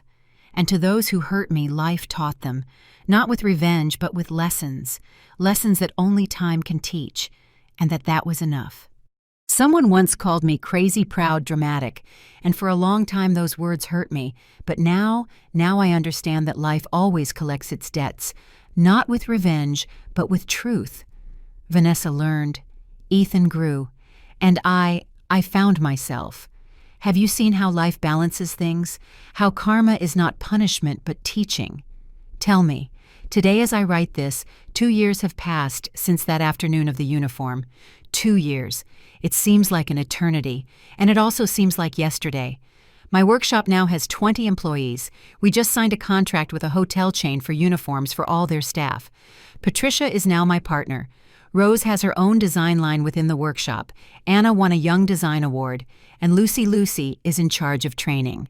My sister, who arrived broken, now teaches other women to sew, to create, to get up. Ethan and Vanessa are still together. It is not perfect, but it is real, with therapy, with boundaries, with respect. And Elena is 2 years old. She already walks, she already talks. She calls me Grandma with that little voice that melts my heart. Every Sunday I see her. We cook together, we play. I tell her stories. And someday, when she is older, I am going to tell her my story, the true one, without filters, so she knows her grandmother was not always strong. That there was a time where she lost everything, where she hit rock bottom, where she thought she could not get up. But she did. Because we women are like that. We are strong even when we do not know it, even when the world tells us we can no longer go on. The other day, putting things away in my apartment, I found that box, the box with the maid's uniform. I had kept it. I do not know why, maybe as a reminder. I opened it, took out the uniform, black, starched with the white apron, and I no longer felt pain, I felt gratitude. Because that uniform, that terrible moment, was the beginning of everything. It was the moment where I had to choose between my dignity or comfort, between my peace or the approval of others, between being a victim or being a survivor. And I chose to get up. I did not donate it. I kept it again, but this time in a special place in a box with other important things. Photos, letters, my mother's ring, my first award, because everything is part of my story, the good and the bad, the beautiful and the painful. A month ago, I was invited to give a conference at a business women's event. There were 500 women in that auditorium. I told them my story complete without shame. I told them about the uniform, about the tears, about the small room, about the sleepless nights. But I also told them about the reconstruction, about the first client, about the first dollar earned with dignity, about the award. At the end, a woman approached. "Mrs. Evelyn, can I ask you something?" "Sure." "How did you do it? How did you forgive your son? How did you forgive your daughter-in-law?" I am angry with my family, and I do not know if I can ever forgive. Forgiveness is not for them, it is for you, so you can sleep in peace, so you can move forward without carrying that weight. But careful forgiving does not mean forgetting, nor allowing them to hurt you again. And how do you know when you are ready to forgive? When anger no longer keeps you awake, when you can remember without it hurting in your chest, when you understand that we are all learning, even those who hurt us. She cried, she hugged me, "Thank you," and I thanked her because every time I tell my story, I heal a little more. Today, as I close the workshop, I look at my team, 20 women, all with stories, all with scars, all getting up, and I understand that this workshop is not just a business, it is a refuge, it is a family, it is proof that it is possible. I keep my mother's ring in my purse, I always bring it with me, and while I walk to my car, I think of her. Mom, I did it. It was not how I dreamed it, but it was better, because now I know who I am. And that is priceless. Sometimes they ask me if I regret anything, and I always answer the same. No, I do not regret the pain because it taught me. I do not regret the fall because it strengthened me. I do not regret losing everything because I found myself. And that is the greatest lesson, that you can lose everything, your house, your company, your family, your security. But if you do not lose yourself, if you do not lose your dignity, then you have lost nothing, because everything else can be rebuilt as many times as necessary. Tonight, I'm going to have dinner with Ethan, Vanessa, and Elena. I am going to hold my granddaughter. I am going to laugh with my son. I am going to talk with my daughter-in-law. And it is going to be normal, simple, beautiful, because there is no longer resentment. There are no debts. There is no pain. There is only family, imperfect but real. And as I drive toward their house with the sun setting over the city, I smile, because I understood something fundamental. Life is not about not falling. It is about getting up over and over again with dignity, with strength, with self-love. And when Elena is older, when she asks me how I did it, I am going to tell her my love. Your grandma was not special. She did not have superpowers. She only had two things: her hands and her will not to give up. And with that, she built all this. And I'm going to give her my mother's ring, and I'm going to tell her this ring passed from your great-grandmother to me, and now it passes from me to your mom, so that someday it will be yours. And when you use it, remember, the women of this family do not give up, never, because warrior blood runs in our veins. I arrive at Ethan's house. I ring the doorbell. He opens with Elena in his arms. "Grandma," the girl screams. I hold her. I hug her. I cover her with kisses. And in that moment, in that hug, I understand that everything was worth it. Every tear, every sleepless night, every moment of doubt, because it brought me here and here. Here is fine, better than fine. It is perfect. If my story helps a single woman open her eyes to get up, not to accept crumbs, to value herself, to understand that always, always there is a way to start over, then it will have been worth it. Every blow, every tear, every moment of darkness, because the light always comes. Always. You just have to stay standing long enough to see it. Thank you for listening until the end. If this story touched your heart, share it. Because maybe there is someone who needs to hear that she is not alone, that she can get up, that she can start over. Subscribe and activate the bell to hear more stories of women who transformed their pain into wisdom every day. A woman haim them. Life lesson. God bless you, and remember, it is never too late to start over. Never.